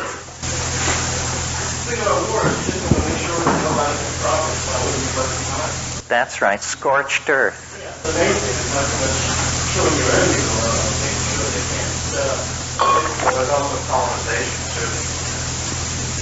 True, yeah. A moment ago you said that the appearance of these UFOs and people's interpretation and reaction to them. It's like some force outside of humanity is trying to guide humanity. But now how does that fit in with what you were describing earlier about this hermetic tradition and belief in which humanity is the brother of God and attempting through its own inner forces the completion of its... No, well, this is a good question. The way to steer the hermetic question toward the UFO question is to look at, and I did want to look at this in the course of the day, this concept of the philosopher's stone. You see, alchemy arises out of Hermeticism. Essentially, Hermeticism is the philosophy that stands behind alchemy, which is the workbench activity of this magical system. The Philosopher's Stone is it's a concept of a universal medicine that cures all diseases, that confers immortality, that brings happiness and understanding. But it's more than that. It's everything you want it to be. And the flying saucer is this same idea. The flying saucer, if you're really interested in this, the best book ever written on flying saucers, or one of the best, was written just a couple of years after the first flying saucers were seen. It's by Carl Jung, and it's called Flying Saucers, a modern myth of things seen in the sky. And he talks there about how the human mind has an appetite for what are called totality symbols. The human mind is always trying to complete itself, fix itself in some way. And mandalas and certain kinds of symbols have the quality of indicating that this completion is underway. In the 15th and 16th century, before the rise of modern science, people didn't know what matter really was. They didn't really know what was possible with matter. So they would, get glass flasks and combine horse manure and blood and all these things, and they would cook it for weeks and weeks, and they would observe color changes. And they did not have the kind of very fixed notion of the separation between mind and matter that we have, because we have been trained to see mind and matter as tremendously separate categories. So these alchemists, working often day and night in remote areas, on, bad food and ergot-infested bread and what have you. Anyway, eventually they began to enter into a kind of waking hallucination with their alchemical activity. And so what you have in these glass retorts, presumably, are swirling chemical mixes. But the alchemist, looking at these things, didn't clearly distinguish between what is going on in the alembic, the alchemical vessel, and what was going on in their own imagination. The two categories weren't separate. So Jung noticed that these descriptions of chemical procedures that come out of alchemy are not to be taken seriously as real recipes. They are descriptions of psychic processes leading toward individuation. Well, in a sense, the flying saucer is nothing more than a modern rebirth of the Philosopher's Stone. I mean, the flying saucer is the universal panacea at the end of time. It's the thing which cannot exist, but which does exist, and which, if we could obtain it, everything would be different. You see, we've swapped out elementals for aliens. And we've swapped out the Philosopher's Stone for the flying saucer. Nevertheless, if we were to attain the flying saucer, it would be the equivalent of these 16th century people obtaining the Philosopher's Stone. We are so bound into the concept of the fixity of matter and its separateness from us as a mental category that we really rarely exercise our imagination in the way that that these early people did. For us, everything stands still. I mean, it's a mental exercise you should do for yourself sometime, is Imagine that you had a material that could do anything. This is what the Philosopher's Stone is. It's a material object, and it can do anything. Well, what do I mean by anything? Well, if you needed to go somewhere, you could take this material and stretch it out, and then sit on it, and it would fly. If you were hungry, you could eat it. If you needed to take a shower, you could stretch it a certain way and hold it above your head, and water would pour out of it. If you needed a piece of information, you could just address it and ask, like a visual telephone. See, we have created the Philosopher's Stone in the diffuse form of technology. We can do everything I just described: fly, talk to people at great distances, eat synthetic food, and so on. But we have solved each problem separately. Now, in a way, the computer is an interesting leap toward the Philosopher's Stone, because if you analyze what a computer is it's a machine which can do anything. You have to tell it what you want it to be. If you want it to balance your checking account, it can do that. If you want it to predict the weather, it can do that. If you want to play a game with it, it can do that. It's mind-boggling to realize that anything you can conceive of, the computer can simulate. The computer is the first in a long line, extending into the future from this point in time, of omnipurpose machines. We're going to move into a world where you don't have a telephone to call your friend, a fork to spear your meat, and a comb to tease your locks. You have one thing, and this one thing does whatever you need to have done.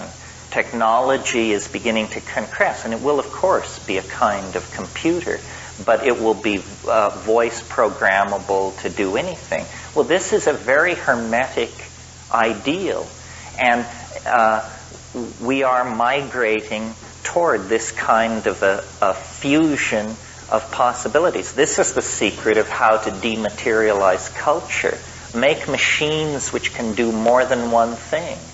Make machines which can do thousands of things, but always return to being a little ball or a little box or something.